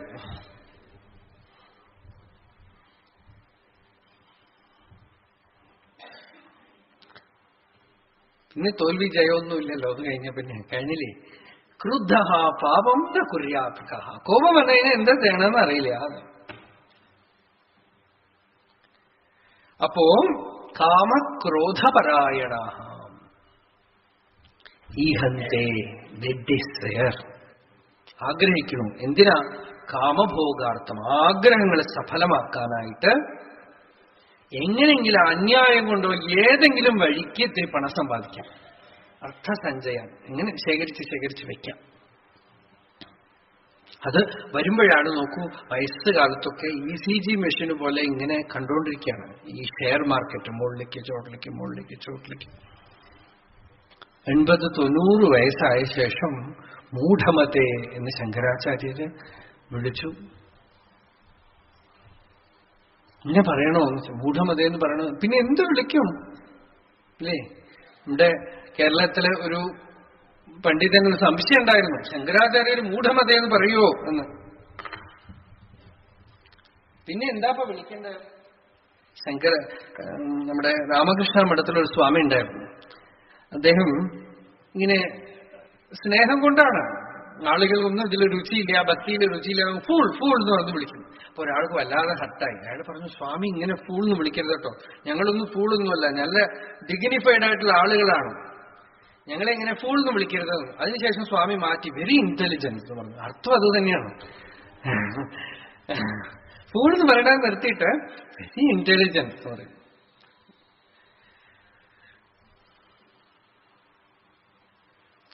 ഈഹന്തേ കാമഭോഗാർത്ഥം അന്യായേന അർത്ഥസഞ്ചയാൻ. അന്യായമായിട്ട് ധനം സമ്പാദിച്ച് അതിന് എന്തെങ്കിലും പണി ചെയ്ത് സമ്പാദിക്കണമെന്നൊന്നുമില്ല. നിജകർമ്മോപാത്തം വിത്തം തേന വിനോദയ ചിത്തം എന്ന് ആചാര്യസ്വാമി പറഞ്ഞു. എന്തെങ്കിലും ചെയ്തിട്ട് എന്താ കിട്ടണമെന്ന് വെച്ചാൽ അതുകൊണ്ട് ജീവിക്കുക, അതൊന്നുമില്ല. അന്യായേന അർത്ഥസഞ്ചയാൻ. അയാൾക്ക് ധാരാളം കിട്ടിക്കഴിഞ്ഞിട്ട് അയാൾ എന്താ വിചാരിക്കണത്? ഗീതയിൽ ഇവിടെ മാത്രമേ ഉള്ളൂ. ഭഗവാൻ പറയണത് അങ്ങനെയുള്ള ആള് അയാളുടെ മനസ്സിലിരിപ്പ് എന്താണ്? ദുര്യോധനനെയൊക്കെ മുമ്പിൽ വെച്ച് ഇത്രയധികം രാജ്യമുണ്ട്. അയാൾക്കിപ്പോ ധർമ്മപുത്രർക്ക് ഒരു പകുതി രാജ്യം കൊടുത്തതുകൊണ്ട് ഒരു ദൂഷ്യം വരാനില്ല. ഒരു ഗ്രാമം തന്നാ മതി എന്നാ പറയണത്. സമ്മതല്ല. എന്തിനാണ് ഇങ്ങനെ പ്രവർത്തിക്കണം? ആർക്കറിയും? കൊടുത്തൂടെ? കൊടുക്കില്ല. എനിക്ക് ഇനിയും വേണം. അവരെ കാട്ടിൽ പറഞ്ഞയച്ചപ്പോ കാട്ടിൽ പോയി അവര് സുഖമായിട്ട് ഇരിക്കണ്ടോ എന്ന് നോക്കാനായിട്ട് പോവാണ്. സമാധാനം. ഇപ്പൊ ഇവർക്കൊക്കെ സാമ്രാജ്യമൊക്കെ കിട്ടി, അവരെ കാട്ടിലേക്ക് അയച്ചു. കാട്ടിൽ പോയിട്ട് അവരെങ്ങനെ ഇരിക്കണമെന്ന് നോക്കാം. അവര് സുഖമായിട്ട് ഇരിക്കണമെങ്കിൽ അവിടെ വല്ല ഉപദ്രവിക്കാൻ പറ്റുമോ എന്ന് പറഞ്ഞിട്ടാണ് ഈ ദുർവാസാവിനൊക്കെ പറഞ്ഞയക്കണത്.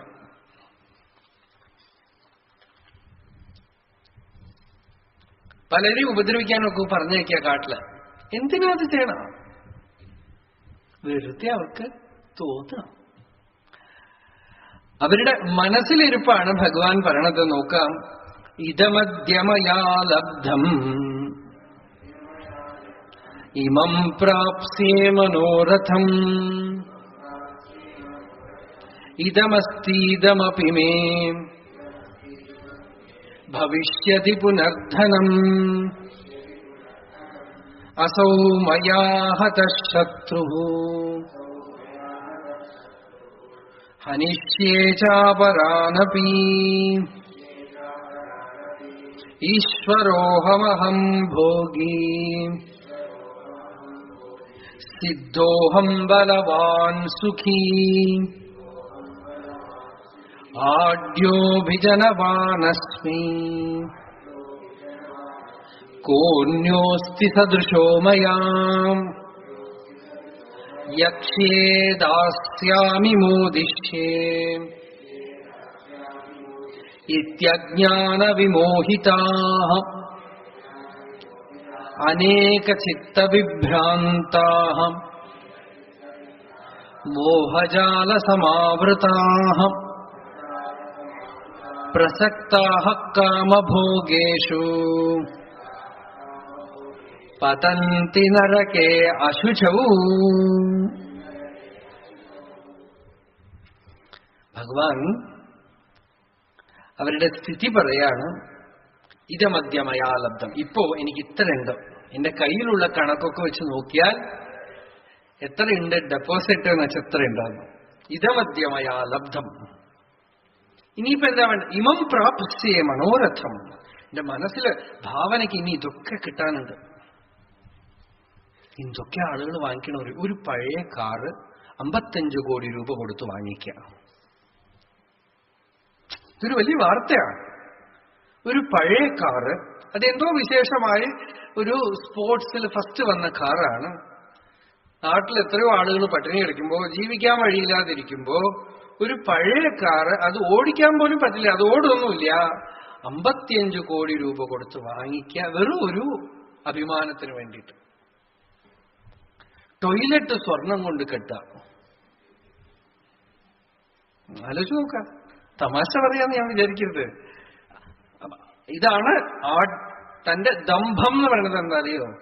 ടോയ്ലറ്റിലെ ക്ലോസറ്റൊക്കെ സ്വർണം കൊണ്ട്. കാര്യം നടക്കണ്ടേ? സ്വർണം കൊണ്ട് കെട്ടിയാൽ മതിയോ?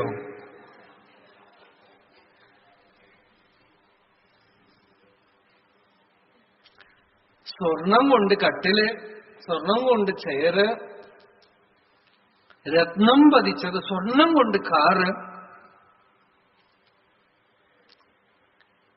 ഇതൊക്കെ സമ്പാദിക്കാനുള്ള ആഗ്രഹം.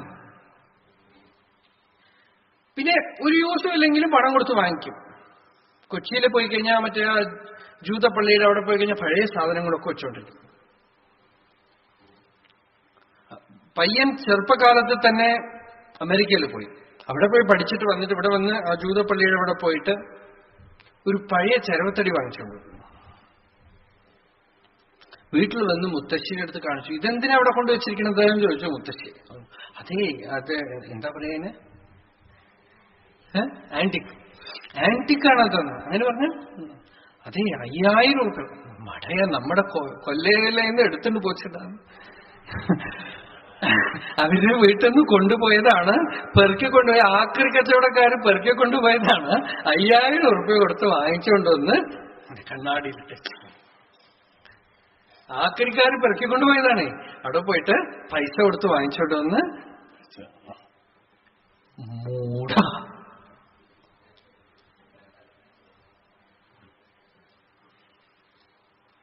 ഇനിയുള്ളവരാണ് മൂഢമതേ എന്ന് പറയുന്നത് ആചാര്യസ്വാമി. ഇതമദ്യമയാ ലബ്ധം. എനിക്ക് ഇത്രയൊക്കെ കിട്ടിയിട്ടുണ്ട് കേട്ടോ. ഇമം പ്രാപ്സ്യേ മനോരഥം. എന്റെ മനോരഥത്തില് ഭാവനയിൽ എന്തൊക്കെ ഉണ്ടോ അതൊക്കെ ഞാനിതാ സമ്പാദിക്കും. എന്തൊക്കെ ഉണ്ടോ? അംബിഷൻ. അങ്ങനൊരു വാക്ക് ആളുകളുടെ ഉള്ളില് സൂക്കേട് പോലെ കയറി. അംബിഷൻ. ഈ അംബിഷൻ കാരണം ഈ ഉള്ള അമ്പിമാരൊക്കെ പുറത്തുപോയി. എല്ലാ അമ്പിമാരും വെളിയിൽപ്പെട്ട. അംബിഷൻ വെച്ചിന്റെ ഒരു അമ്പി ഊരിലല്ലേ, എല്ലാ അമ്പിയും വെളിയിൽ പറ്റി. அதுலேருந்து அந்த வார்த்தை வந்திருக்கோன்னு எனக்கா இந்த ஈட்டு தாதுக்கு அப்படி அர்த்தம் உண்டு. ஆசைப்படுறது, ஆசிக்கிறது, கவர்ன் பண்றது, பரணம் பண்றது, இதெல்லாம் இந்த ஈட்டுங்கிற தாதுக்கு அர்த்தம் உண்டு. இச்சாங்கிறது எல்லாமே உண்டு. அது அதனால அம்பியோட ஈட்டு இச்சை.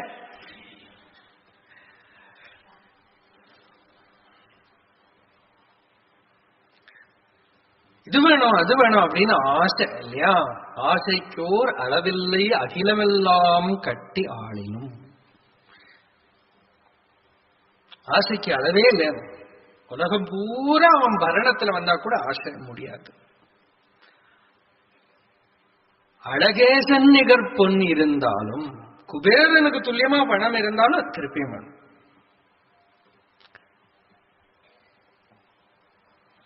ഈ പണക്കാരെ പോലെ പിച്ചക്കാർ പറയാറില്ല. അവർക്ക് എന്തൊക്കെ വേണം, എന്തൊക്കെ ആഗ്രഹമുണ്ട്.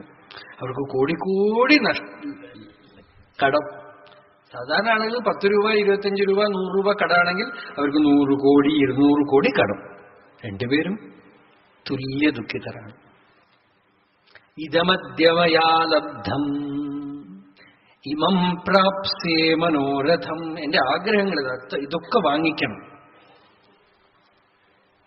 ഇന്ന സാധനങ്ങളൊക്കെ വാങ്ങിക്കണം. ഇത് ഞാൻ പറയണതൊക്കെ ഒന്നും ഭാവനയല്ല, ഇതൊക്കെ ഓരോ ആളുകൾ ചെയ്യണതാണ്. കാർ പഴയ കാർ വാങ്ങിച്ചെന്ന് അത് നിങ്ങള് വേണമെങ്കിൽ എടുത്ത് അന്വേഷിച്ചു നോക്കിക്കൊള്ളാം. 55 കോടി രൂപയാണ്. നിങ്ങളൊന്നും ഇമാജിൻ ചെയ്യാൻ പോലും പറ്റില്ല. അതിന് എന്തോ ഒരു വാല്യൂ പറയൂ. ഇതിന് ആ ഒരു വാല്യൂ ആന്റിക് പോലെ തന്നെ എത്തും. എന്തിനാ വാങ്ങിക്കണത്? എന്ത് പ്രയോജനം? ഒരു പ്രയോജനവുമില്ല. ഇമം പ്രാപ്തി മനോരഥം. എന്റെ ആഗ്രഹത്തിനുള്ള വിലയാണതേ, ആശയ്ക്കുള്ള വിലയാണ്. എന്റെ ആശ സാധിക്കണം, ആഗ്രഹം ഈ ആഗ്രഹം ഉപേക്ഷിച്ചാൽ എത്ര സ്വതന്ത്രമായി അല്ലേ? കയ്യിലുള്ള സമ്പത്തൊക്കെ അങ്ങോട്ട് വാരി വരിച്ച് ആർക്കെങ്കിലും കൊടുത്താൽ എത്ര സ്വതന്ത്രമായി. അവരൊക്കെ സന്തോഷിക്കില്ലേ? 4 വയർ ഊണ് കഴിക്കില്ലേ? എത്രയോ സമ്പത്ത് കടലിൽ കൊണ്ടുപോയി കലക്കണുണ്ട്, വേസ്റ്റ് ചെയ്യുന്നുണ്ട്. ഇതൊക്കെ തന്നെ ശരിക്കും ഉപയോഗിച്ചാൽ തന്നെ ധർമ്മമൊക്കെ വന്നു. ഇമം പ്രാപ്സിയെ മനോരഥം ഇതമസ്തി ഇതമഭിമേ ഭവിഷ്യത്തി പുനർധനം. എനിക്ക് ഇതൊക്കെ ഉണ്ട്, എനിക്ക് ഇത്രയും സമ്പത്ത് ഇനിയും വരും. നീ നോക്ക, അസൗ മയാ ഹതശത്രു. ഇവൻ എന്റെ ശത്രു, ഞാൻ അവനെ തീർത്തു. ഹനിഷ്യേച്ച അപരാനപൈ. ദുര്യോധനന്റെ ഭാവം നോക്ക, ഇന്നെ ശത്രുക്കളെയൊക്കെ എനിക്ക് കൊല്ലണം, അരക്കില്ലത്തിലിട്ട് ചുടുക.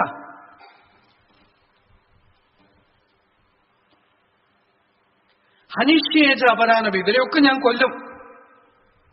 രാഷ്ട്രങ്ങളൊക്കെ പോലും പരസ്പരം ചെയ്തുകൊണ്ടിരിക്കുന്നത് അതാണ്.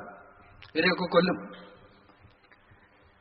ഈശ്വരോഹമഹം ഭോഗി സിദ്ധോഹം. ഞാൻ ഈശ്വരനാണ്, എന്നുവെച്ചാൽ ഞാൻ പ്രഭുവാണ്. ഈശ്വരൻ ദൈവം എന്നുള്ള അർത്ഥത്തിലല്ല, ഞാൻ പ്രഭുവാണ്. എല്ലാം ഉള്ള ആളാണ്. ഈ ബ്രിട്ടീഷുകാർ ഭരിക്കുമ്പോഴൊക്കെ എല്ലാവരും ലോർഡാണ്. ലോർഡ് ഇയാള്, ലോർഡ് അയാള്, ഒക്കെ ലോർഡാണ്, പ്രഭു. ഇപ്പോഴും നമ്മൾ അങ്ങനെ തന്നെ പഠിക്കണം ഹിസ്റ്ററി പുസ്തകങ്ങളിലൊക്കെ. ഈ പ്രഭു, ആ പ്രഭു, ജഗത് പ്രഭുവിനെ മറന്നുപോയി, ഈശ്വരനെ മറന്നു. നമ്മളുടെ സംസ്കാരത്തിലുള്ള ദോഷം നോക്കാം. ഇപ്പോഴും മാക്കുളെ പ്രഭു എന്നെഴുതും. വിവേകാനന്ദ സ്വാമികൾ എഴുതുന്ന സ്ഥലത്ത് വിവേകാനന്ദൻ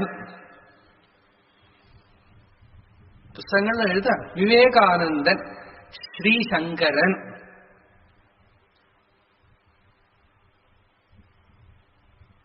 നിങ്ങളുടെയൊക്കെ പുസ്തകത്തിലാ, ഹിസ്റ്ററി പുസ്തകം ഒക്കെ എടുത്തു നോക്കാം. അലക്സാണ്ടർ ദ ഗ്രേറ്റ്,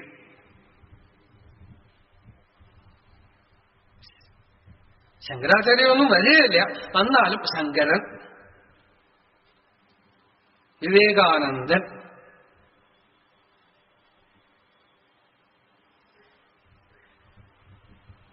നമ്മളിപ്പോഴും അടിമകളാണ്. അടിമത്തൊന്നും പോയിട്ടേയില്ല. ഈ സംസ്കാരത്തിനോടുള്ള ബഹുമാനമോ ആദരവോ ഒന്നും ഇനി ഉള്ളിൽ കയറിയിട്ടേയില്ല. ഇപ്പോഴും നമ്മള് വെള്ളക്കാർക്ക് അടിമകളാണ്, സായിപ്പന്മാർക്ക് അടിമകളാണ്. ഇനി കൂടുതൽ അടിമപ്പെട്ടിരിക്കുകയാണ്. എല്ലാ മിറ്റുകളും, നമ്മളുടെ സകല സാമഗ്രികളും അവർക്ക് പോയി. ഇപ്പോഴും അതെ, ഭഗവത്ഗീത മഹത്വമാണെങ്കിൽ അവര് 4 പേര് പറയണം അല്ലേ? ഈശ്വരോഹം, ഞാൻ വലിയ ആളാണെന്ന് തോന്നുന്നു. അഹം ഭോഗി, ഞാൻ എല്ലാ സുഖങ്ങളും അനുഭവിക്കുന്നു. സിദ്ധോഹം, ഞാൻ സക്സസ്ഫുൾ ലൈഫിലും. ഇതൊക്കെ ഈ അഭിമാനത്തിന്റെ സ്വഭാവം, അഹങ്കാരത്തിന്റെ സ്വഭാവമാണ്. ബലവാൻ, എനിക്ക് ധാരാളം ബലമുണ്ട്. സുഖി, ഞാനിതാ സൗഖ്യമായിട്ടിരിക്കുന്നു. എനിക്ക് ബാക്കിയുള്ളവർ എന്തായാലും എനിക്ക് എന്ത് വേണം? ആരെങ്ങനെയോ ജീവിക്കട്ടെ, എനിക്കെന്ത് വേണം? സിദ്ധോഹം ബലവാൻ സുഖി. ആഢ്യ, ഞാനേ നല്ല ധനം മുതലായ സമ്പത്തുള്ള നല്ല കുലത്തിൽ ജനിച്ചവനാ. അല്ലേ? ആഢ്യത്വം എന്ന് പറയുമല്ലോ നമ്മള് കേരളത്തിലൊക്കെ. നല്ല ആഢ്യ ബ്രാഹ്മണനാണ്, ആഢ്യത്വമുള്ള ആളാണെന്ന് പറയും. നല്ല സമ്പത്ത് സമൃദ്ധി ഒക്കെ ഉള്ള, കുലീനത ഒക്കെ ഉള്ള കുടുംബത്തിൽ വന്ന് അതിനൊരു അഭിമാനം. ആഢ്യ, നമ്മളുടെ കൊല എന്താ, ഗോത്രം എന്താ? അസുര സ്വഭാവമാണ്. ഭഗവാൻ മോഹിനിയായിട്ട് ഭാഗവതത്തിൽ വരണം. അപ്പൊ ഈ അസുരന്മാരൊക്കെ അമൃതം മോഷ്ടിച്ചോണ്ട് പോയി. അമൃതം മോഷ്ടിച്ചിട്ട് പോയിട്ട് അപ്പൊ മോഹിനിയുടെ ഈ പാദസരത്തിന്റെ ശബ്ദം ഇങ്ങനെ കേൾക്കാം. അപ്പൊ ചെലന്ന് കേൾക്കുമ്പോ ഇവര് അമൃതം വിളമ്പാൻ മോഷ്ടിച്ചോണ്ട് പോയി എന്നല്ലാതെ അത് കഴിച്ചൊന്നുമില്ല. ബഹളം. കൊണ്ടുപോണതും കൊണ്ടുപോയിട്ട് എന്നാ അമൃതം വീതിച്ച് വെച്ച് കഴിച്ചൂടെ ചോദിച്ചാ ഒരേ ബഹളം. ഞാൻ മുമ്പില്, നീ മുമ്പിൽ, ആഢ്യത്വം പറഞ്ഞുകൊണ്ടിരിക്കുകയാണേ. ഞങ്ങൾക്ക് ആദ്യം വിളമ്പണം എന്ന്, ഞങ്ങൾ പരമ്പരയെ ആദ്യം ഇരിക്കണവരാണ് എന്നൊക്കെ പറഞ്ഞ് ചണ്ട കൂടിക്കൊണ്ടിരിക്കുമ്പോഴാണ് ഈ മോഹിനി അവിടെ വരേണ്ടത്. മോഹിനിയെ കണ്ടത് ഇവർ അമൃതപാത്രമൊക്കെ മൂടി അവിടെ വെച്ചു. ആയ പൊളിച്ചിട്ട് പിന്നാലെ നടക്കും. അപ്പോ വിഷ്ണുമായ ചോദിക്കുക, നിങ്ങൾ ആരാന്ന് ചോദിക്കുകയാണ്. വയം കശ്യപദായാദാഹ, ഞങ്ങളെ കശ്യപ പ്രജാപതിയുടെ മക്കളാ. ഞങ്ങളുടെ കുലമെന്താ, ഗോത്രമെന്താ?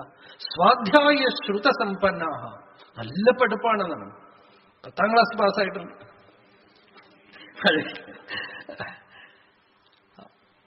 സ്വാധ്യായ ശ്രുതസമ്പന്നാഹ പ്രഖ്യാതാഹ ജന്മകർമ്മഭിഹി, ഞങ്ങളുടെ കർമ്മ എന്താ, ജന്മം എന്താ, ഞങ്ങളുടെ നോബിൾ ബ്ലഡ് എന്താണ്, എല്ലാം ഞങ്ങൾക്കുണ്ടെന്ന്. അസുരന്മാരുടെ സ്വഭാവമാണ് ആഢ്യ. അഭിജനവാനസ്മി, ആഭിജാത്യമുള്ളവനാണ് ഞാൻ, കുലീനനാണ്. എനിക്ക് നല്ല നല്ല ജനങ്ങളൊക്കെ എന്റെ കൂടെ ഉണ്ട്, എനിക്ക് ബന്ധുക്കളുണ്ട്. ഇവരൊക്കെ സമയം വരുമ്പോ ഒക്കെ കൈവിട്ടു പോകും. ആഢ്യോ അഭിജനവാനസ് കോന്യോസ്തി സദൃശവുമായ, എനിക്ക് തുല്യനാരാ ഉള്ളത്? ഞാൻ ഇന്നവനാണ്, ഞാൻ ഈശ്വരനാണ്, ഞാൻ അവതാര പുരുഷനാണ്. ചിലപ്പോ അങ്ങനെയൊക്കെ തോന്നും.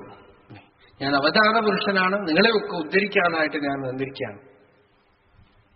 നാരായണ ഗുരുസ്വാമി ആത്മോപദേശ ശതകത്തിൽ പറഞ്ഞു, പൊലിയും അഹന്ത പൊലിഞ്ഞു പൂർണ്ണമാകും വലിയൊരഹന്ത വരാ വരം തരേണം. ഈ ആത്മവിചാരമൊക്കെ ചെയ്ത് അഭിമാനം പോയി കഴിഞ്ഞിട്ട് ചിലപ്പോ ഞാൻ അവതാര പുരുഷനാണെന്നൊക്കെ തോന്നും. അത്രേ, നിങ്ങളെയൊക്കെ ഉദ്ധരിക്കാൻ ഞാൻ വന്നിരിക്കുകയാണെന്നൊക്കെ തോന്നുന്നു. വലിയൊരഹന്ത വരാ വരം തരേണം. അപ്പൊ അങ്ങനെ വരുമ്പോ എന്താ, ഞാൻ ഇങ്ങനെയാണ്. ആഢ്യോ അഭിജനവാനസ്മി കോന്യോസ്തി സദൃശോമയ, എനിക്ക് തുല്യം ആരുണ്ട്? യക്ഷ്യെ ദാസ്യാമി മോദിഷ്യെ, ഞാനിതാ യജ്ഞം ചെയ്ത്, ഞാൻ ഈ യാഗം ചെയ്ത് അതിൽ ധാരാളം ധനമൊക്കെ ദാനം കൊടുക്കും. ഞാൻ കൊടുക്കുകയും ചെയ്യും, ഞാൻ അനുഭവിക്കുകയും ചെയ്യും. മോദിഷ്യെ, ഇഷ്ടാപൂർത്തത്തിനും ഈ വിഷമുണ്ടേ. ലോകത്തിന് നല്ല കാര്യം ചെയ്യുമ്പോഴും അതിന്റെ കൂടെ ഈ അഭിമാനം വന്ന് നിന്നിട്ട് ഞാൻ എല്ലാം ചെയ്തിട്ട് മോദിഷ്യെ സന്തോഷിക്കും. ഈ അജ്ഞാന വിമോഹിത, ഇങ്ങനെ അജ്ഞാനം കൊണ്ട് മോഹിക്കപ്പെട്ടവരായിട്ട് അനേക ചിത്ത വിഭ്രാന്ത, ചിന്ത പല തലങ്ങളിലേക്ക് പോയി പല വിഷയങ്ങളിൽ പെട്ട് വിഭ്രമുണ്ടായി ഇതും അതും സാധിക്കാനുള്ള ആഗ്രഹം കൊണ്ട് മോഹജാല സമാവൃത. ഭഗവാൻ വാക്ചിത്രം വരയ്ക്കുകയാണ്. മോഹജാല സമാവൃത, മോഹം, ഡെലൂഷൻ, ഇത് സാധിക്കണം അത് സാധിക്കണം എന്നുള്ള മോഹത്തിന്റെ ഇന്ദ്രജാലത്തിൽ പെട്ടിട്ട് ചിലപ്പോഴൊക്കെ നമുക്ക് ഭാവനാമയമായതൊക്കെ സാധിക്കാനുള്ള ആഗ്രഹം വരും. ഭയങ്കര ഈ മനസ്സ് നമ്മളെ പറ്റിച്ചിട്ട് ലോകം അങ്ങോട്ട് നന്നാക്കി കളയാൻ തോന്നും. ലോകത്തിന്റെ പട്ടിയും കഴിക്കുമല്ലോ ഒക്കെ മാറ്റാൻ ചിലർ പുറപ്പെടാൻ. ചെറിയ ചെറിയ കാര്യമൊന്നുമല്ല. നമ്മൾക്കൊക്കെ ഇപ്പൊ ചിലരൊക്കെ ചില ഗൃഹസ്ഥന്മാര് ചിലര് മകളുടെ കല്യാണം കഴിഞ്ഞപ്പോ സമാധാനമായി, ഞാനിപ്പോ ഭാഗവതം വായിച്ചിരിക്കുകയാണെന്ന്. ആ ഒരു സമാധാനം ഒരു ചെറിയ കർമ്മം കഴിയുമ്പോ വരുന്നുണ്ട്. ചിലരുടെ കർമ്മം ഒന്നും അവസാനിക്കുകയില്ല. അവര് തീരുമാനിച്ചിരിക്കുന്നത് എന്താന്ന് വെച്ചാൽ ഈ ഭൂമി എടുത്തിട്ടിട്ട് മറിക്കണം, സാധിക്കെങ്കിൽ ലോകം അങ്ങോട്ട് നന്നാക്കണം, ഇതിന്റെ പട്ടികയും കഴിക്കലോ ഒക്കെ ഒന്ന് മാറ്റണം, ഇന്ദ്രലോകത്തിലേക്ക് പോകണം. പലതും ചെയ്തു തീർക്കാനുണ്ട് ഇവിടെ. പുതിയ ഒരു സ്വർഗരാജ്യം സ്ഥാപിക്കണം.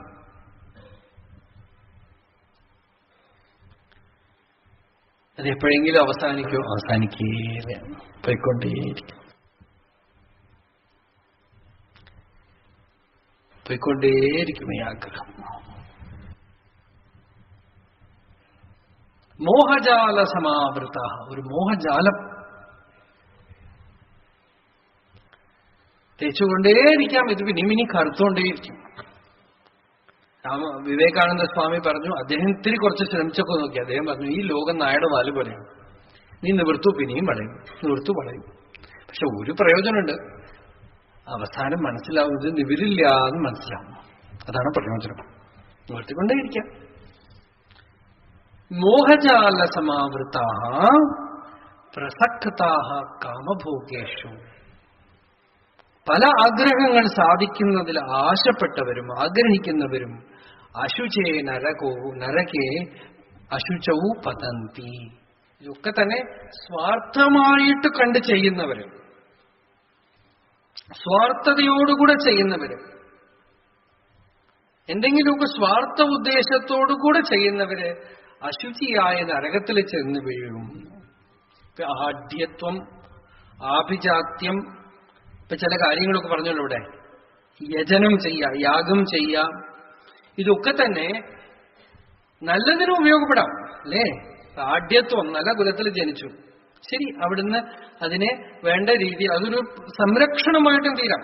ആഭിജാത്യം, നല്ല കുലത്തിൽ ജനിച്ചു, ചോട്ടിൽ പോകരുത്, ചീത്ത കാര്യങ്ങളിലൊക്കെ ചെയ്യരുത്, സംസ്കാരത്തോടെ നിൽക്കാം. യജ്ഞം ചെയ്തു, ഭഗവതർപ്പണമായിട്ട് യജ്ഞം ചെയ്തു, ഭഗവതർപ്പണമായിട്ട് യാഗം ചെയ്തു, അതിൽ ഭഗവതർപ്പണമായിട്ട് ദാനം ചെയ്തു, അതൊക്കെ നല്ല കാര്യമാണ്. ഇതൊക്കെ തന്നെ ചിലര് ഇപ്പൊ ദക്ഷൻ ചെയ്തു സ്വാർത്ഥമായിട്ട്, ശിവാപചാരത്തോടുകൂടെ ചെയ്തു. അങ്ങനെയൊക്കെ ചെയ്യുന്ന കാര്യമാണ് പറയണത്. അനേക ചിത്ത വിഭ്രാന്ത, മനസ്സില് സ്വാർത്ഥതയോടുകൂടെ ചെയ്യുന്ന ആളുകള് മോഹത്തിന്റെ ഇന്ദ്രജാലത്തിൽപ്പെട്ട് അശുചി നരകത്തില് വീഴും. അശുചി നരകം എന്ന് വെച്ചാൽ ദുഃഖം തന്നെയാണ്. ഈ ആഗ്രഹങ്ങളൊന്നും ഒരിക്കലും തീരൂല്ല, ഇവർക്ക് സമാധാനം വരൂല്ല, ഇവരുടെ അഭിമാനം കൂടിക്കൊണ്ടേയിരിക്കും. ഇതാണ് ഇനിയും പറയണത്. നോക്ക, ആത്മസംഭാവിതാ സ്തബ്ധാഃ ധനമാനമദാന്വിതാഃ യജന്തേ നാമ യജ്ഞൈസ്തേ ദംഭേന അവിധിപൂർവകം. യജ്ഞം, യാഗം മുതലായിട്ടുള്ളതൊക്കെ വൈദിക കർമ്മകാണ്ഡത്തിലുള്ള വിഷയങ്ങളാണ്. യജ്ഞൈഹി, ഭഗവാൻ ഇവിടെ പഴയ കാലത്തുള്ള പല കാര്യങ്ങളെയും ഭഗവാൻ പറയാണ്. അന്ന് പലരും അങ്ങനെയൊക്കെ ചെയ്തിട്ടുണ്ടാവണം, അതുകൊണ്ടാണ് ഭഗവാൻ ഇതിങ്ങനെ പറയണത്. സ്തബ്ധാഹ, അവര് ആര് പറഞ്ഞാലും ഒന്നും കേൾക്കില്ല. എന്നുവെച്ചാൽ അവർക്ക് അവര് തന്നെയാണ് പ്രമാണം. അവർക്ക് വേദമോ ശാസ്ത്രമോ ധർമ്മശാസ്ത്രമോ ഒന്നും പ്രമാണമില്ല. ആ സ്തബ്ധന്മാരായിട്ടുള്ളവർ, അവർക്ക് ആരോടാണ് ബഹുമാനമുള്ളത് എന്ന് വെച്ചാൽ ആത്മസംഭാവിതാഹ, അവർക്ക് അവരെ തന്നെയാണ് ബഹുമാനം, അവർക്ക് അവരവർ തന്നെയാണ് പ്രമാണമായിട്ടുള്ളവര്, അവരവരെ തന്നെയാണ് അവർ പുകഴ്ത്തുന്നത്. അങ്ങനെയുള്ളവര് ധനമാന മതാന്വിത, അവരുടെ ആഗ്രഹം നടത്താൻ അവർക്ക് ധാരാളം ധനമുണ്ട്, അവരുടെ കൂടെ ആളുകളുണ്ട്, അവർക്കതിന് വേണ്ട മാനമുണ്ട്. അങ്ങനെയുള്ള ആളുകള് ദംഭേന, അവരുടെ പ്രൗഢി കാണിക്കാൻ വേണ്ടിയിട്ട്, അവരുടെ പെരുമ കാണിക്കാൻ വേണ്ടിയിട്ട് ദംഭേന അവിധിപൂർവകം, വേദത്തിലോ ശാസ്ത്രത്തിലോ എവിടെയും വിധിക്കാത്ത വിധത്തില്, ഒരു വിധിയുമില്ലാത്ത വിധത്തില്, വേദപ്രാമാണ്യമില്ലാത്ത വിധത്തില്, വേദകർമ്മകാണ്ഡങ്ങളൊന്നും പറയാത്ത വിധത്തില് നാമയജ്ഞൈ, പേരിന് മാത്രം ഒരു യജ്ഞം എന്നുള്ള പേരിൽ യജന്തെ,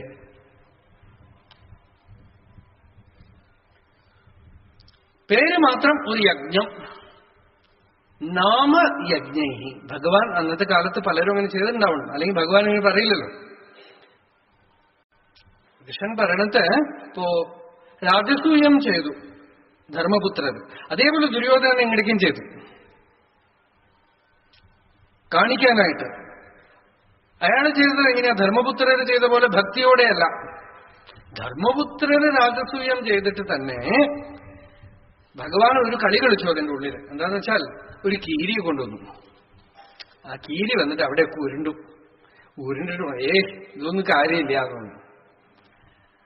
അപ്പൊ എന്താ ഈ കീരി പറയണെന്ന് ചോദിച്ചു. ആ കീരിയുടെ ഒരു പകുതി ശരീരം സ്വർണം. അപ്പൊ കീരി പറഞ്ഞു, ഇത് എന്ത് യജ്ഞം?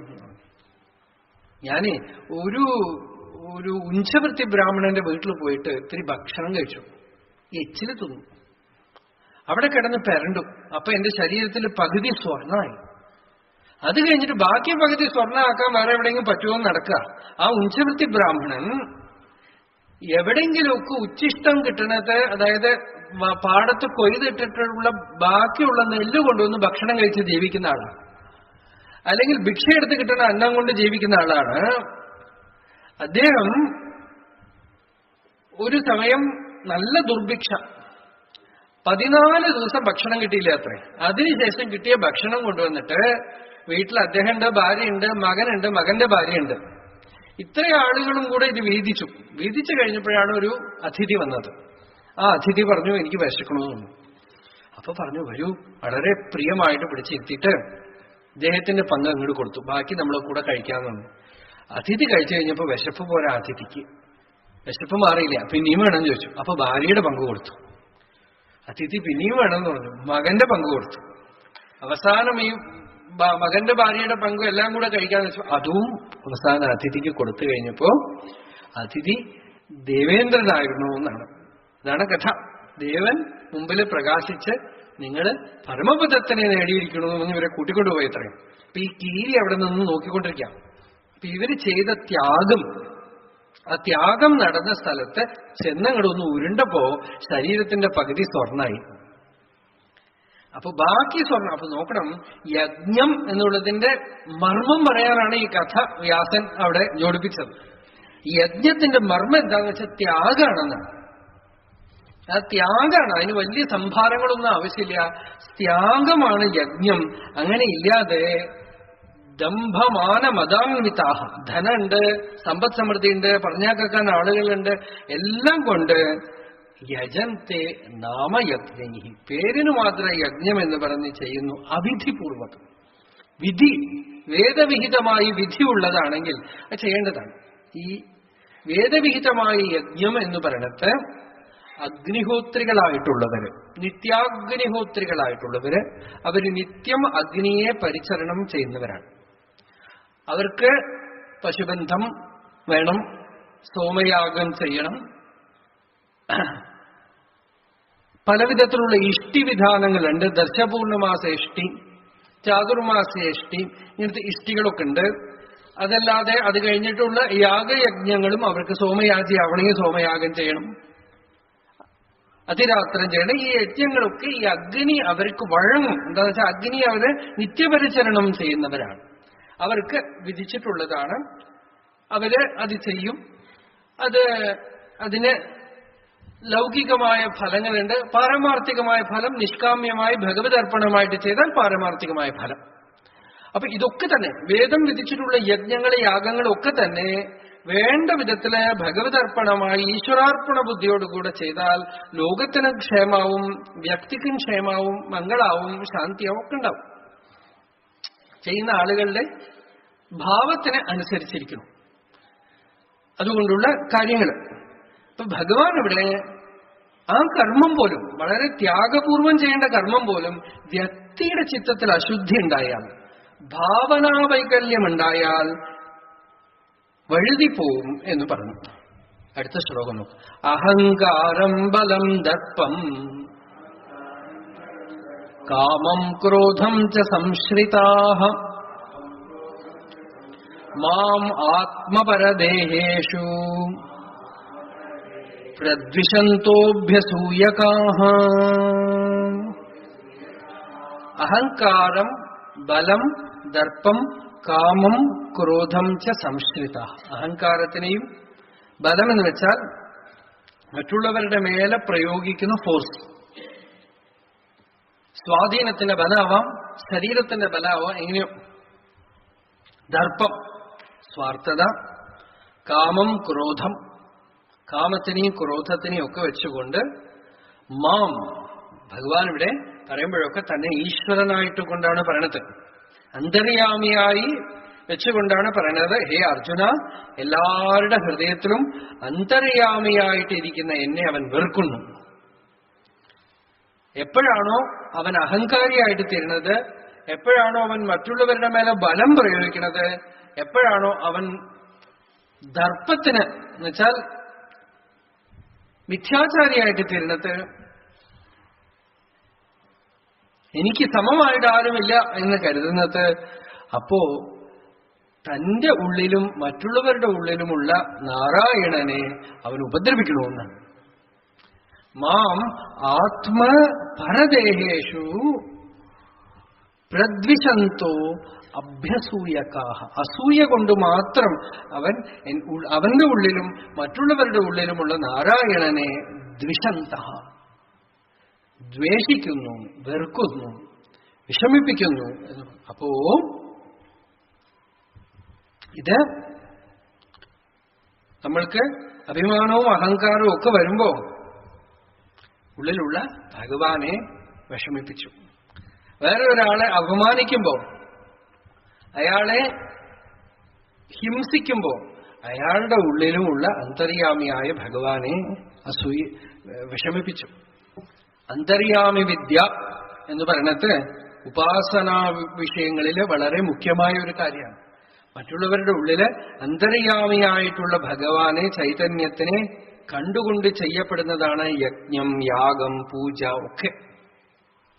എല്ലാം ആ ഒരു ദർശനം ഉണ്ടെങ്കിൽ എല്ലാം സഫലാവും. ആ ഒരു ഭാവം ഉണ്ടെങ്കിൽ എല്ലാം സഫലാവും.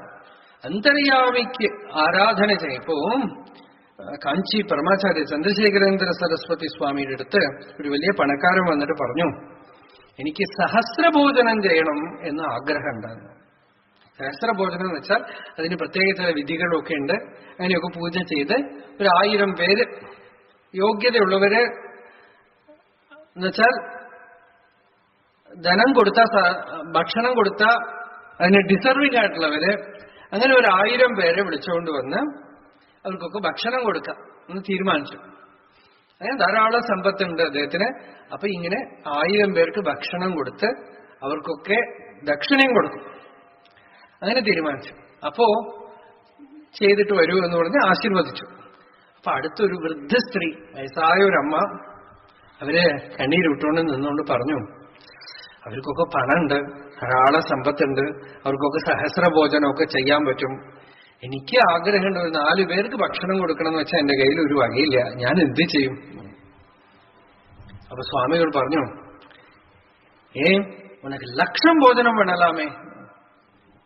1000 എന്താ നീ വിചാരിച്ചാൽ നിനക്ക് 1,00,000 പേർക്ക് ഭക്ഷണം കൊടുക്കാൻ പറ്റും. അയ്യോ, അതെങ്ങനെ കൊടുക്കും? എന്റെ കയ്യിൽ ഒന്നും പണമില്ലല്ലോ. ഒന്നും വേണ്ട, ഒരു ചാക്കിൽ കുറച്ച് അരി എടുക്കാം, എന്നിട്ട് കാഞ്ചീപുരം മുഴുവൻ നടക്കും, എവിടെയൊക്കെ ഉറുമ്പ് പുറ്റുണ്ടോ അവിടെയൊക്കെ കൊണ്ടുപോയിടാം. ഈ മനുഷ്യന് ചിലപ്പോ കൊടുത്താൽ വേസ്റ്റ് ആക്കിയിട്ട് പോകും, ചിലപ്പോ വീട്ടിൽ നല്ലവണ്ണം ഭക്ഷണം കഴിച്ചിട്ടായിരിക്കും ഇവിടെ വരുന്നത്, അയാൾക്ക് ചിലപ്പോ വേണ്ടി വരില്ല.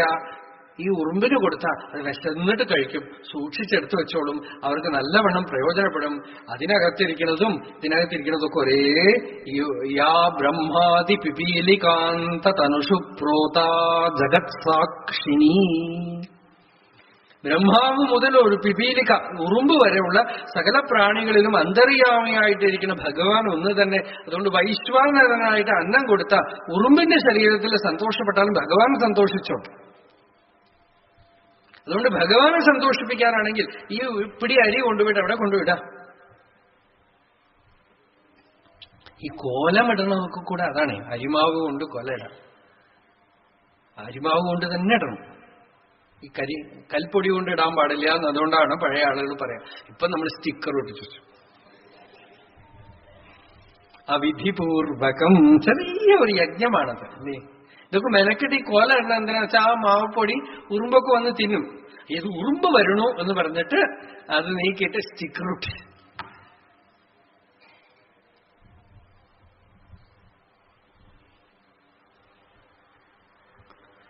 അപ്പോ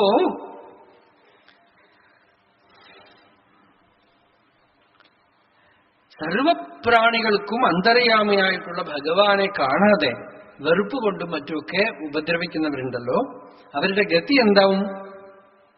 ഈശ്വരൻ തന്നെ പറയാണ്, നോക്കാം. താനഹം ദ്വിഷത ക്രൂരാൻ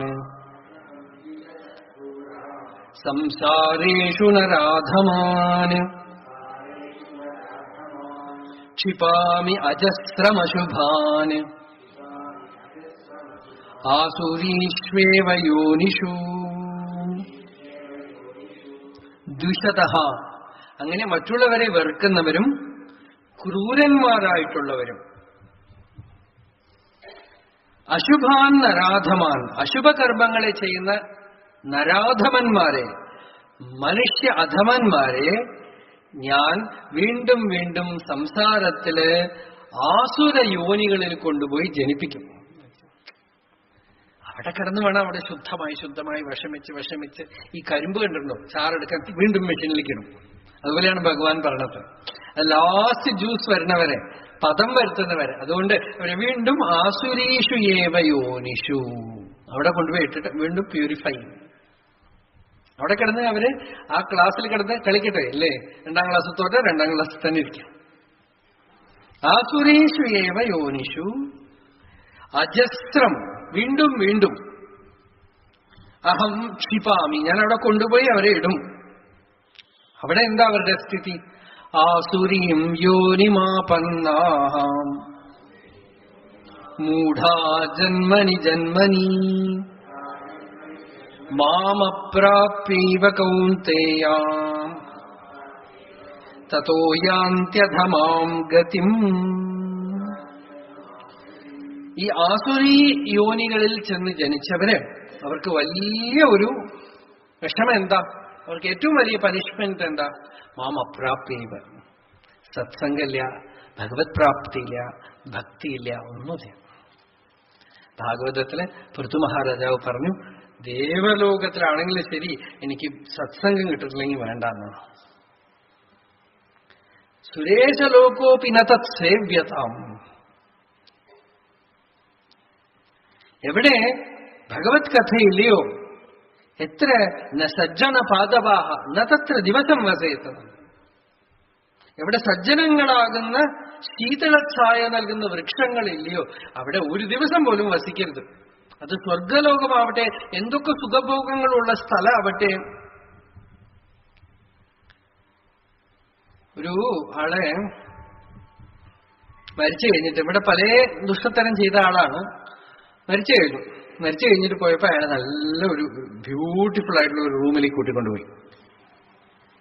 എന്നിട്ട് നല്ല ഹംസതൂളിക കിടക്ക അതിൽ കിടന്നു, നല്ല സുഖം. രണ്ടുപേരും ഒന്ന് കാല് പിടിച്ചു കൊടുത്തു. രാവിലെ 5 മണിയാകുമ്പോൾ കാപ്പി കൊണ്ടുവന്ന് കൊടുത്തു, 7 മണിയാകുമ്പോൾ ബ്രേക്ക്ഫാസ്റ്റ് കൊണ്ടുവന്ന് കൊടുത്തു. അനങ്ങാൻ സമ്മതിക്കില്ല. 12 മണിയാകുമ്പോൾ ശാപ്പാടായി, പിന്നെ AC ഇട്ട് കൊടുക്കും. ഇങ്ങനെ ഒരു ദിവസം, ആഹാ എന്തു സുഖം. ഇങ്ങനെ ഒരു ദിവസമായി, 2 ദിവസം, എല്ലാ ദിവസവും ഒരേ റൂട്ടീൻ. ഒരു 4-5 ദിവസം കഴിഞ്ഞപ്പോൾ മൂപ്പർക്ക് മതിയായി. മൂപ്പര് പറഞ്ഞു, ഇത് ശരിയാവില്ല, എനിക്കൊന്ന് പുറത്തു പോകണം. അത് പുറത്തൊന്നും പോകാൻ പാടില്ല അവിടെ. അയ്യോ, ഇപ്പൊ എനിക്ക് വല്ല പണി ചെയ്യാൻ തരുമോ? ഇവിടെ ആർക്കും ഞങ്ങൾ പണിയൊന്നും കൊടുക്കാറില്ല. ഇങ്ങനെ കാല് പിടിച്ചു കൊടുക്കുക, മസാജ്, അങ്ങനെ കിടന്നാ കിടക്കല് നല്ല സുഖം, ഇതൊക്കെയാണ് ഇവിടെ. അയ്യോ, അങ്ങനെയാണെങ്കിൽ എനിക്ക് സ്വർഗം വേണ്ടാന്ന്. ആര് പറഞ്ഞു സ്വർഗം? ഇത് നരകാണ്. സ്വർഗത്തില് യു ഹാവ് ടു വർക്ക്, മെനക്കെടണം, പണിയെടുക്കണം, വേർക്കും ഒക്കെ ചെയ്യും. ഇത് നരകാണ്, ഇത് സ്വർഗമാണെന്ന് ഇപ്പൊ തന്റെ അടുത്ത് ആര് പറഞ്ഞു? ഇതാണ് നരകം എന്നാണ്. ഇവിടെ ഒന്നും സമ്മതിക്കില്ല എന്നാണ്.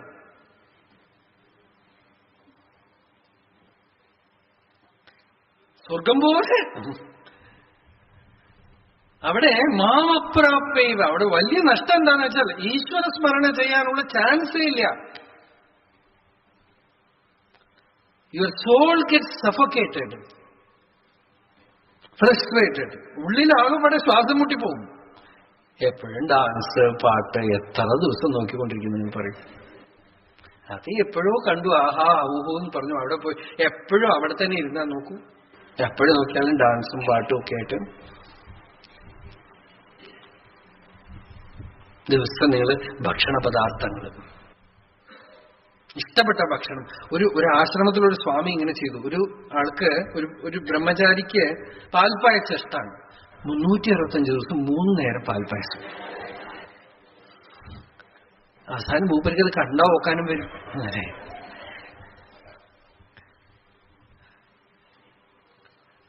അതാണ് അതിന് പനിഷ്മെന്റ്. ഇതാണ് ഭഗവാൻ പറഞ്ഞത്. ഇവരുടെ അസുരവാസന പോണോ, അസുരവാസന മുഴുവൻ ചെയ്യാനുള്ള സ്ഥലത്ത് കൊണ്ടുപോയി ജനിപ്പിക്കുകയാണ്. അവിടെ അതല്ലാതെ വേറെ ഒന്നും ചെയ്യാൻ പറ്റില്ല എന്നാണ്. അവിടെ സത്സംഗമില്ല, ഭാഗവതിയില്ല, ഗീതയില്ല, ഒന്നുമില്ല.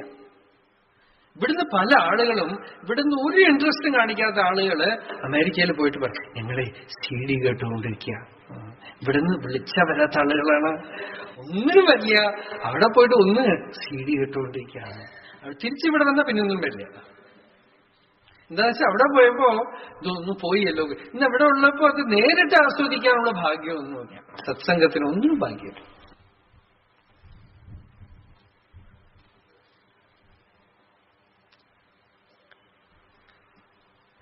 മാമപ്രാപ്യൈവ കൗന്തേയ മൂഢാഹ. ശങ്കരാചാര്യര് മൂഢമതേന്ന് പറഞ്ഞു, ഭഗവാൻ മൂഢാഹ എന്ന് പറഞ്ഞു. മൂഢാഹ ജന്മനി ജന്മനി, ഒരു ജന്മല്ല, പുല്ലാഹി പൂടായി പുഴുവായി മരമാകി പൽമെരുകമാകി പറവയായി പാമ്പായി കല്ലായി മനിതരായി പേയായി ഗണങ്ങളായി വല്ലസുരരായി മുനികരായി ദേവരായി செல்லானின்றகி தாவர ஜங்கமத்துள் எல்லா பிறப்பும் பிறந்து இளைத்தேன் எம்பெருமான் மெய்யேவும் பொன்னடிகள் கண்டின்று வீடுற்றேன் உய்யவன் உள்ளத்துள் ஓங்காரமாய் நின்ற மெய்யா விமலா விடைப்பா வேதங்கள் ஐயா என ஓங்கி ஆழ்ந்து அகன்ற நுண்ணியனே மெய்யாய் தனியாயமான நாம் விமலா பொய்யாயனவெல்லாம் போய் அகல வந்தருளி மெய்ஞானமாகி மிளர்கின்ற மெய்ச்சுடரே யஞானமில்லாதேன் இன்பப் பெருமானே அஜ்ஞானம் தன்னை அகல்விற்கும் நல்லறிவே ஆக்கம் அளவு இறுதியில்லாய் அனைத்துலகும் ஆக்குவாய் காப்பாய் அழிப்பாய் அருள் தருவாய் போக்குவாய் என்னை புகுவிப்பாய் நின் தொழும்பில் நாற்றத்தின் நேரியாய் சேயாய் நணியானே மாற்ற மனம் கழிய நின்ற மறையோனே கரந்த பால் கண்ணலோடு நெய் கலந்தார் போல சிறந்த அடியார் சிந்தனையுள் தேனூறி நின்று பிறந்த பிறப்பு அறுக்கும் எங்கள் பெருமான் நிறங்களோர் ஐந்துடையாய் விண்ணோர்கள் ஏத்த மறைந்திருந்தாயம்பெருமான்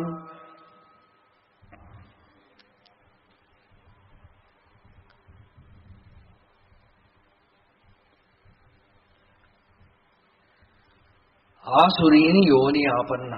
അവരുടെ സ്ഥിതിയാണ് പുല്ലായി പൂടായി പുഴുവായി മരമായി പലവിധ മൃഗങ്ങളായി പാമ്പായും കല്ലായും ഒക്കെ ജനിച്ച് അവസാനം ഉള്ളത്തുൾ ഓങ്കാരമായി നിன்ற മെയ്യാം പൊയ് തീർന്നു മെയ്യാനാർ. ആ പൊയ്യൊക്കെ തീർന്നു പോണെന്നാണ്. പൊയ് തീർന്നു മെയ്യാനാർ. എത്രയോ പൊയ് കള്ളത്തിൽ കപടത്തിലൂടെ ഉള്ളിൽ പോയൊക്കെ കഴുകിക്കളഞ്ഞാണ്. അരം പാവം എന്നും അറും കയിற்றால் കട്ടി പുറന്തോൽ പോർത്ത് എങ്കും പുഴു അഴുക്ക് മൂടി மலம் சோறும் 9 வாயிற்குடிலை மலங்க புலன் 5 வஞ்சனையை செய்ய விளங்கு மனத்தால் விமலா உனக்கு கலந்த அன்பாகி கசிந்து உள் உருகும் நலம்தான் இல்லாத சிறியேற்கு நல்கி நிலம் தன் மேல் வந்த அருளி நீள் கழல்கள் காட்டி நாயிற்கிடையாய் கிடந்த அடியேற்கு தாயிற் சிறந்த தயாவான தத்துவனே. மாசற்ற ஜோதி மலர்ந்த மலர்ச்சுடரே தேசனே தேனார் அமுதே சிவபுரனே பாசமாம் பற்று அறுத்துவது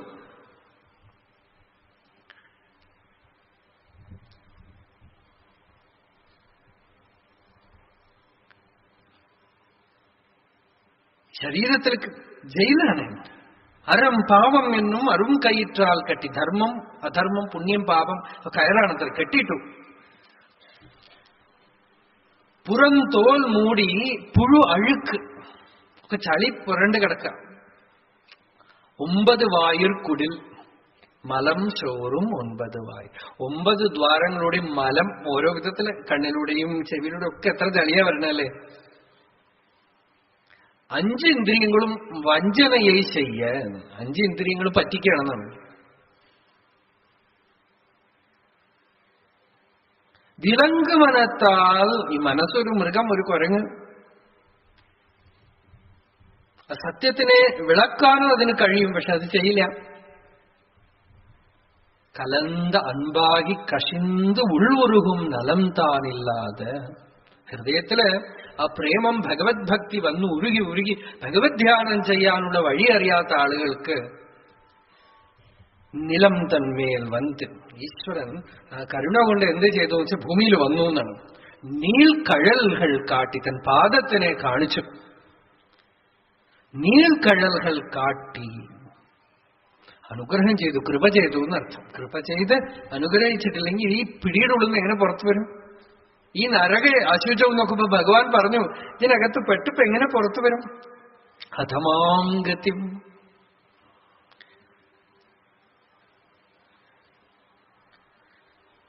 അടുത്ത ശ്ലോകം നോക്കാം. ഈ അധ്യായത്തിൽ ഇപ്പൊ നിവൃത്തിയില്ല. നരകം നരകം നരകം. ഭഗവാൻ കുറിച്ച് ത്രിവിധം നരകസ്യേദം ദ്വാരം നാശനമാത്മനഃ.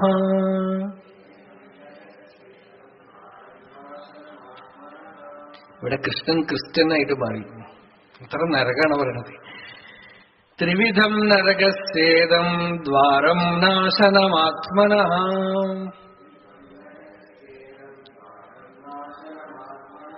കാമഃ ക്രോധസ്തഥാ ലോഭഃ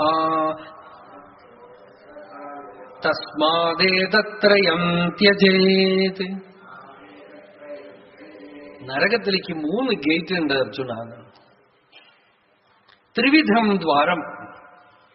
എന്തൊക്കെയാ ഗേറ്റ്? കാമഃ ക്രോധഃ തഥാ ലോഭ. ആഗ്രഹം നടന്നിട്ടില്ലെങ്കിൽ കോപം, നടന്ന കിട്ടിയതൊന്നും പോരാതാണ്. ഈ 3 എണ്ണാണ് തുറന്നു വെച്ചിരിക്കുന്ന ഗേറ്റ്. ഇതിലേത് വഴിക്ക് വേണമെങ്കിലും യു ആർ വെൽക്കം. അവിടെ വെൽക്കം ബോർഡൊക്കെ ഉണ്ടാവും. നല്ല 4 ലൈൻ റോഡ് ഉണ്ടാവും. കൂട്ടിക്കൊണ്ടുപോവാൻ ഫ്രീ ട്രാൻസ്പോർട്ട് ഉണ്ടാവും. പോണ വഴിയിൽ ഫ്രീ ആയിട്ട് ഫുഡ് കിട്ടും, എല്ലാം കിട്ടും. അങ്ങനെയുള്ള റോഡാ അത്. ത്രിവിധം നരകസ്വേദം. അങ്ങടേക്കുള്ള ദ്വാരം കുറച്ച് ബുദ്ധിമുട്ടാണ്. അത് ചെറിയ ഇടുങ്ങിയ വഴി, ഒറ്റ ആൾക്കേ പോകാൻ പറ്റുള്ളൂ. നടന്നു പോണം. അപ്പൊ നമ്മൾക്ക് ഈസി ഇതാണല്ലോ അല്ലേ? ഇവിടെ ഫ്രീ സർവീസാണ്. അവിടെ പോയി കഴിഞ്ഞാലേ ബുദ്ധിമുട്ടുള്ളൂ. പോണ വഴിയൊക്കെ സുഖമാണ്. ത്രിവിധം നരകസ്യേദം ദ്വാരം നാശനമാത്മനഃ. ആത്മാവിനെ നശിപ്പിക്കാനുള്ള ഈ 3 ഗേറ്റ് ഉണ്ട്. ഇപ്പൊ ടോൾ ഗേറ്റ്, ഫ്രീ ടോൾ ഗേറ്റാണ്. കാമഃ ക്രോധസ്തഥാ ലോഭഃ. കാമം ക്രോധം ലോഭം ഏതത്രയം ത്യജേത്. അൺകോംപ്രമൈസിങ്. ഭഗവാൻ പറഞ്ഞു ഈ 3 അങ്ങോട്ട് വിട്ടുകളയാൻ. നിനക്ക് സ്വാതന്ത്ര്യം വേണോ? ഇപ്പൊ ഇവിടെ ഫ്രീ ആവാം, ജീവൻ മുക്തനാവാം. എങ്ങനെ? യഥാ സർവേ പ്രമുച്യന്തെ കാമായേസ്യ ഹൃദിശ്രിതാഃ അഥമർത്യോ അമൃതോ ഭവതി അത്ര ബ്രഹ്മ സമശ്നുതേ. അജ്ഞാനകൃതമായ സകല ആഗ്രഹങ്ങൾ ഒന്നും വേണ്ടാന്ന് അങ്ങോട്ട് പറഞ്ഞാൽ സ്വതന്ത്രമായി. നീ എവിടെ വേണമെങ്കിൽ വെച്ചോ ഭഗവാനെ, നീ എങ്ങനെ വേണമെങ്കിൽ എന്നെ വെച്ച് കളിപ്പിച്ചോളൂ, എനിക്ക് യാതൊന്നും വേണ്ട. ന മോക്ഷസ്യാകാംക്ഷ വിഭവവാഞ്ചാഭിജനമേന വിജ്ഞാനാപേക്ഷ ശശിമുഖി സുഖേച്ഛാപി ന പുനഃ അധസ്ത്വാ സംയാചേ ജനനി ജനനം യാതു മമ വൈ മൃഡാണി രുദ്രാണി ശിവ ശിവ ഭവാനീതി ജപതഃ. ഭക്തൻ പറഞ്ഞു എനിക്ക് മോക്ഷത്തിന് പോലും ആഗ്രഹമില്ലാതാണ്. ന മോക്ഷസ്യാകാംക്ഷ. ഈ ലോകസുഖം വേണ്ടോ? ന വിഭവവാഞ്ചാഭിജനനേ ന വിജ്ഞാനാപേക്ഷ. അറിവ് വേണമെന്നുണ്ടോ? അതും വേണ്ട. ശശിമുഖി സുഖേച്ഛാപിന പുനഃ, നല്ല വിഷയസുഖങ്ങൾ അനുഭവിക്കാനുള്ള ആഗ്രഹമുണ്ടോ? അതും വേണ്ട. അതസ്വാം സംയാചേ ജനനി ജനനം യാതു മമ വൈ. ജഗദീശ്വരി, വീണ്ടും വീണ്ടും ജനിക്കേണ്ടി വന്നാൽ ജനിച്ചോളാന്നാണ്. അതസ്വാം സംയാചേ ജനനി ജനനം യാതു മമ വൈ മൃഡാനി രുദ്രാണി ശിവ ശിവ ഭവാനീതി ജപതഃ. ഭഗവൻ നാമം ജപിച്ചുകൊണ്ടിരുന്നോളാം. നാകപൃഷ്ഠം ന ച പാരമേഷ്ട്യം ന സാർവഭൗമം ന രസാധിപത്യം ന യോഗസിദ്ധീ അപുനർഭവം വാ സമഞ്ജസത്വാ വിരഹയ്യകാംക്ഷേ. അജാതപക്ഷാ ഇവ മാതരം ഖഗാഃ സമ്യം യഥാ വത്സതരാക്ഷുധാർത്താ പ്രിയം പ്രിയേവ വിഷിതം വിഷണ്ണാ മനോരവിന്ദാക്ഷ ദിദൃക്ഷതേ ത്വാം മമോത്തമശ്ലോക ജനേഷു സഖ്യം സംസാരചക്രേ ഭ്രമത സ്വകർമ്മഭിഃ ത്വന്മായയാത്മാത്മജദാരഗേഹേഷു ആസക്തചിത്തസ്യ ന നാഥ ഭൂയാത്.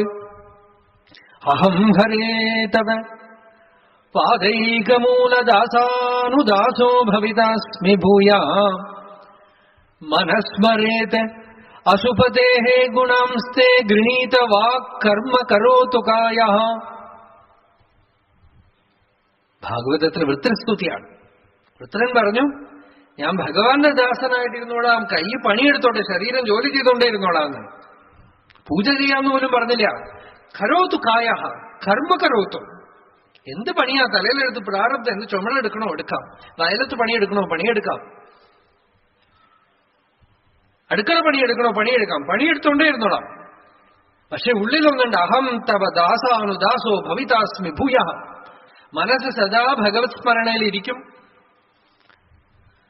അസുപതേഹേ ഗുണം, പ്രാണനാഥനായ ഭഗവാനെ മറക്കാതിരിക്കും. ഗൃണീതവാക്, വായ നാമം ജപിച്ചുകൊണ്ടിരിക്കും, ഭഗവത് സ്മരണം ചെയ്തുകൊണ്ടിരിക്കും. കർമ്മകരോത്തുകായ, ശരീരം ചെയ്തുകൊണ്ടിരിക്കട്ടെ. എനിക്ക് സ്വർഗവും വേണ്ട, എനിക്ക് രാജ്യാധിപത്യവും വേണ്ട, എനിക്ക് വലിയ ഒരാളാവണമെന്ന് ആഗ്രഹമില്ല, എനിക്ക് യോഗസിദ്ധികളൊന്നും വേണ്ട. പുനർജന്മം വരികയാണെങ്കിൽ വരട്ടെ, ഭഗവത് സ്മൃതി വിട്ടുപോവാതെ, ഉള്ളില് ഭഗവത് സ്മരണം വിട്ടുപോവാതെ ഇരിക്കട്ടെ. ഇനിയിപ്പോ ജനിച്ച ഭഗവാനെ ഒന്നേ പ്രാർത്ഥനയുള്ളൂ, സത്സംഗം തരാം. ഉത്തമ ശ്ലോകജനേഷു സഖ്യം. ഈ എപ്പോ നോക്കിയാലും അവരുടെ മക്കളെ കുറിച്ചും സമ്പത്തിനെ കുറിച്ചും സമൃദ്ധിയെക്കുറിച്ചും പേരും പെരുമയും കുറിച്ചും പറഞ്ഞുകൊണ്ടിരിക്കുന്ന ആളുകളുടെ ഉണ്ടാവാതിരിക്കട്ടെ എന്ന്. മമ ഉത്തമ ശ്ലോകജനേഷു സഖ്യം. അങ്ങനെ ഭക്തന്മാരൊക്കെ നമുക്ക് കാണിച്ചു തരാ. ആഗ്രഹങ്ങൾ വിട്ട സ്വതന്ത്രമായി. ആഗ്രഹം നമ്മൾ വിടാൻ തയ്യാറാണ്, നമ്മളെ വിടണില്ലല്ലോ പറഞ്ഞാലോ, അപ്പൊ ഭഗവാൻ അങ്ങോട്ട് അർപ്പണം ചെയ്യാം. ഭഗവാനെ എനിക്ക് ആഗ്രഹമുണ്ട്, ഏത് നല്ലതോ അത് നോക്കിയിട്ട് അവിടുത്തെ ഇച്ഛ പോലെ നടക്കട്ടെ, എന്റെ ആഗ്രഹത്തിനനുസരിച്ച് വഴിയിൽ വിടരുത് എന്ന് പറഞ്ഞ് ഏൽപ്പിക്കെങ്കിലും ചെയ്യാം. എനിക്ക് പലതും തോന്നും, പക്ഷെ തോന്നുന്നൊന്നും നടത്തിപ്പിച്ച് എന്നെ കുണ്ടിൽ ചാടിക്കരുത്, എന്നെ എങ്ങനെ വഴി നടത്തണോ അങ്ങനെ വഴി നടത്തണമെന്ന് പറഞ്ഞ് ഭഗവാന്റെ അടുത്ത് ഏൽപ്പിക്കെങ്കിലും ചെയ്യാം. അങ്ങനെ ചെയ്താലും ജീവന്റെ ആഗ്രഹങ്ങളൊക്കെ പൂർത്തിയാക്കി നിവൃത്തമാക്കി സ്വതന്ത്രമാക്കും. അങ്ങനെ ആഗ്രഹത്തിൽ നിന്ന് സ്വതന്ത്രനായവന്റെ സ്ഥിതി എന്താണ്? അടുത്ത ശ്ലോകം നോക്കൂ. ഏതൈർ വിമുക്തഃ കൗന്തേയാം തമോദ്വാരൈഃ ത്രിഭിർനരഃ ആചരതി ആത്മനഃ ശ്രേയഃ തതോ യാതി പരാം ഗതിം. തതഃ പരാം ഗതിം യാതി, അവൻ പരമമായ ഗതിയെ പ്രാപിക്കും. ആര്? ഏതൈർ വിമുക്തഃ തമോദ്വാരൈ, ഈ ഇരുട്ടിലേക്കുള്ള ഈ ഗേറ്റ്, നരകത്തിലേക്കുള്ള ഈ ഗേറ്റ്, അന്ധകാരത്തിലേക്കുള്ള ഈ വഴിയില് ഉള്ള ഈ ദ്വാരത്തിൽ പ്രവേശിക്കാതെ വിമുക്തനാവുന്നവൻ ആത്മനഃ ശ്രേയഃ ആചരതി, അവൻ പ്രയോമാർഗത്തിനെ വിട്ട് ശ്രേയോമാർഗത്തില്, തപസ്സിന്റെ മാർഗത്തില്, സംയമത്തിന്റെ മാർഗത്തില്, ഭക്തിയുടെ മാർഗത്തില്, ഭഗവതാരാധനയുടെ മാർഗത്തില്, ധർമ്മത്തിന്റെ മാർഗത്തില് സഞ്ചരിക്കും. അങ്ങനെ സഞ്ചരിക്കുന്നവൻ പരാം ഗതിം യാതി. അവൻ പരമപദത്തിനെ, ഭഗവത് പ്രാപ്തിയെ അഥവാ ആത്മസാക്ഷാത്കാരത്തിനെ, ബ്രഹ്മജ്ഞാനത്തിനെ ഇവിടെ തന്നെ ശരീരത്തിലിരിക്കുമ്പോ തന്നെ നേടി ജീവൻ മുക്തനായിട്ട് പ്രകാശിക്കുമോ? അങ്ങനെ അല്ലാതെ അവനവന്റെ മനസ്സിന് തോന്നുന്ന പോലെ സഞ്ചരിക്കുന്നവന്റെ ഗതി എന്താവും? അതാണ് അടുത്ത ശ്ലോകം. നോക്കാം. യശാസ്ത്രവിധിമുത്സൃജ്യ വർത്തത്തെ കാമകാരതഃ ന സ സിദ്ധിമവാപ്നോതി ന സുഖം ന പരാം ഗതിം. പരാം ഗതിം യാതി എന്ന് പറഞ്ഞു. അങ്ങനെ അല്ലാത്തവൻ യഹ ശാസ്ത്രവിധിമുത്സൃജ്യ, അവന് ശാസ്ത്രപ്രമാണമൊന്നുമില്ല, ശാസ്ത്രവിധിയൊന്നുമില്ല, അവന് തോന്നുന്നതാണ് അവന്റെ ശാസ്ത്രം, അവന്റെ ആഗ്രഹമാണ് അവന്റെ ശാസ്ത്രം. അങ്ങനെയുള്ള ആള് നസസിദ്ധിമവാപ്നോതി, അവൻ സിദ്ധിയെ നേടില്ല. സിദ്ധി എന്ന് വെച്ചാൽ ഭഗവത് പ്രാപ്തി, ആത്മജ്ഞാനം, ആത്മസാക്ഷാത്കാരം അവന് ഉണ്ടാവില്ല.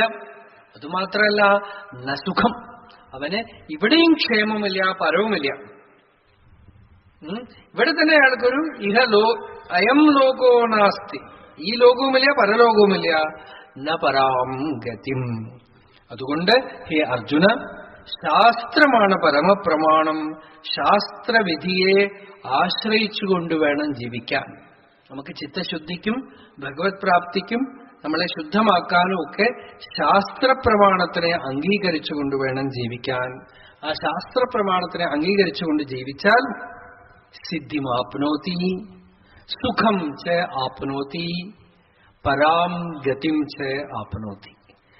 അവൻ ആത്മജ്ഞാനത്തിനെ നേടും, ആത്മസുഖത്തിനെ നേടും, പരമപദത്തിനെ പ്രാപിക്കും. അതുകൊണ്ട് ഭഗവാൻ ഗീതയില് ഏറ്റവും കൂടുതൽ ഉപയോഗിക്കുന്ന ഒരു വാക്കാണ് അതുകൊണ്ട്. ഒരു കാര്യം പറഞ്ഞ് നിരൂപണം ചെയ്തിട്ട് അവസാനം മുത്തായ്പ വയ്ക്കുന്നത് തസ്മാത് എന്നാണ്. അതുകൊണ്ട് ഈ അധ്യായവും പൂർത്തിയാക്കുമ്പോ ഭഗവാൻ അതുകൊണ്ട് എന്ന് പറഞ്ഞ് നിർത്താണ്. തസ്മാത് ശാസ്ത്രം പ്രമാണം തേ കാര്യാകാര്യവ്യവസ്ഥിതൗ ജ്ഞാത്വാ ശാസ്ത്രവിധാനോക്തം കർമ്മ കർത്തുമിഹാർഹസി. ഇതാണ് ഈ അധ്യായത്തിലെ അവസാനത്തെ ശ്ലോകം. ഈ ശ്ലോകം തന്നെയാണ് അടുത്ത അധ്യായത്തിൽ 17ാമത്തെ അധ്യായത്തിന് ആരംഭം കുറിക്കുന്നത്. ഇവിടെ ഭഗവാൻ ഈ അധ്യായം പൂർത്തിയാക്കുമ്പോൾ പറഞ്ഞു, തസ്മാത് ഹേ അർജുന, പ്രമാണം തേ ശാസ്ത്രം, ശാസ്ത്രം തേ പ്രമാണം.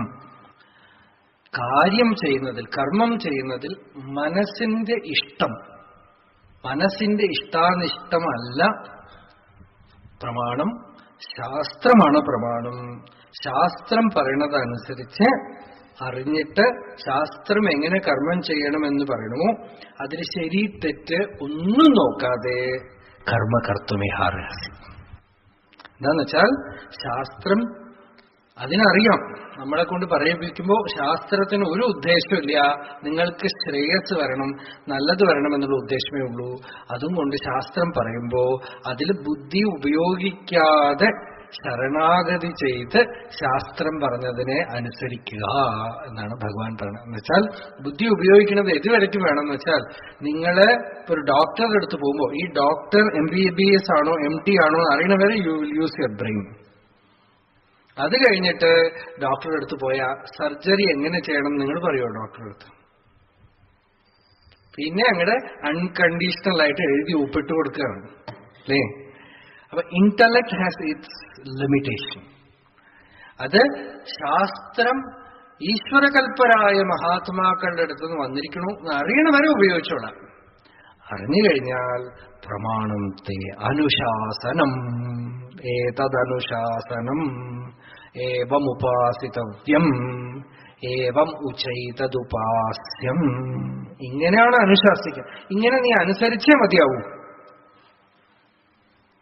അങ്ങനെ ശാസ്ത്രപ്രാമാണ്യത്തിനെ പറഞ്ഞുകൊണ്ടാണ് ഭഗവാൻ ഈ അധ്യായത്തിനെ പൂർത്തി ചെയ്യുന്നത്. ഇതി ശ്രീമദ്ഭഗവദ്ഗീതാസു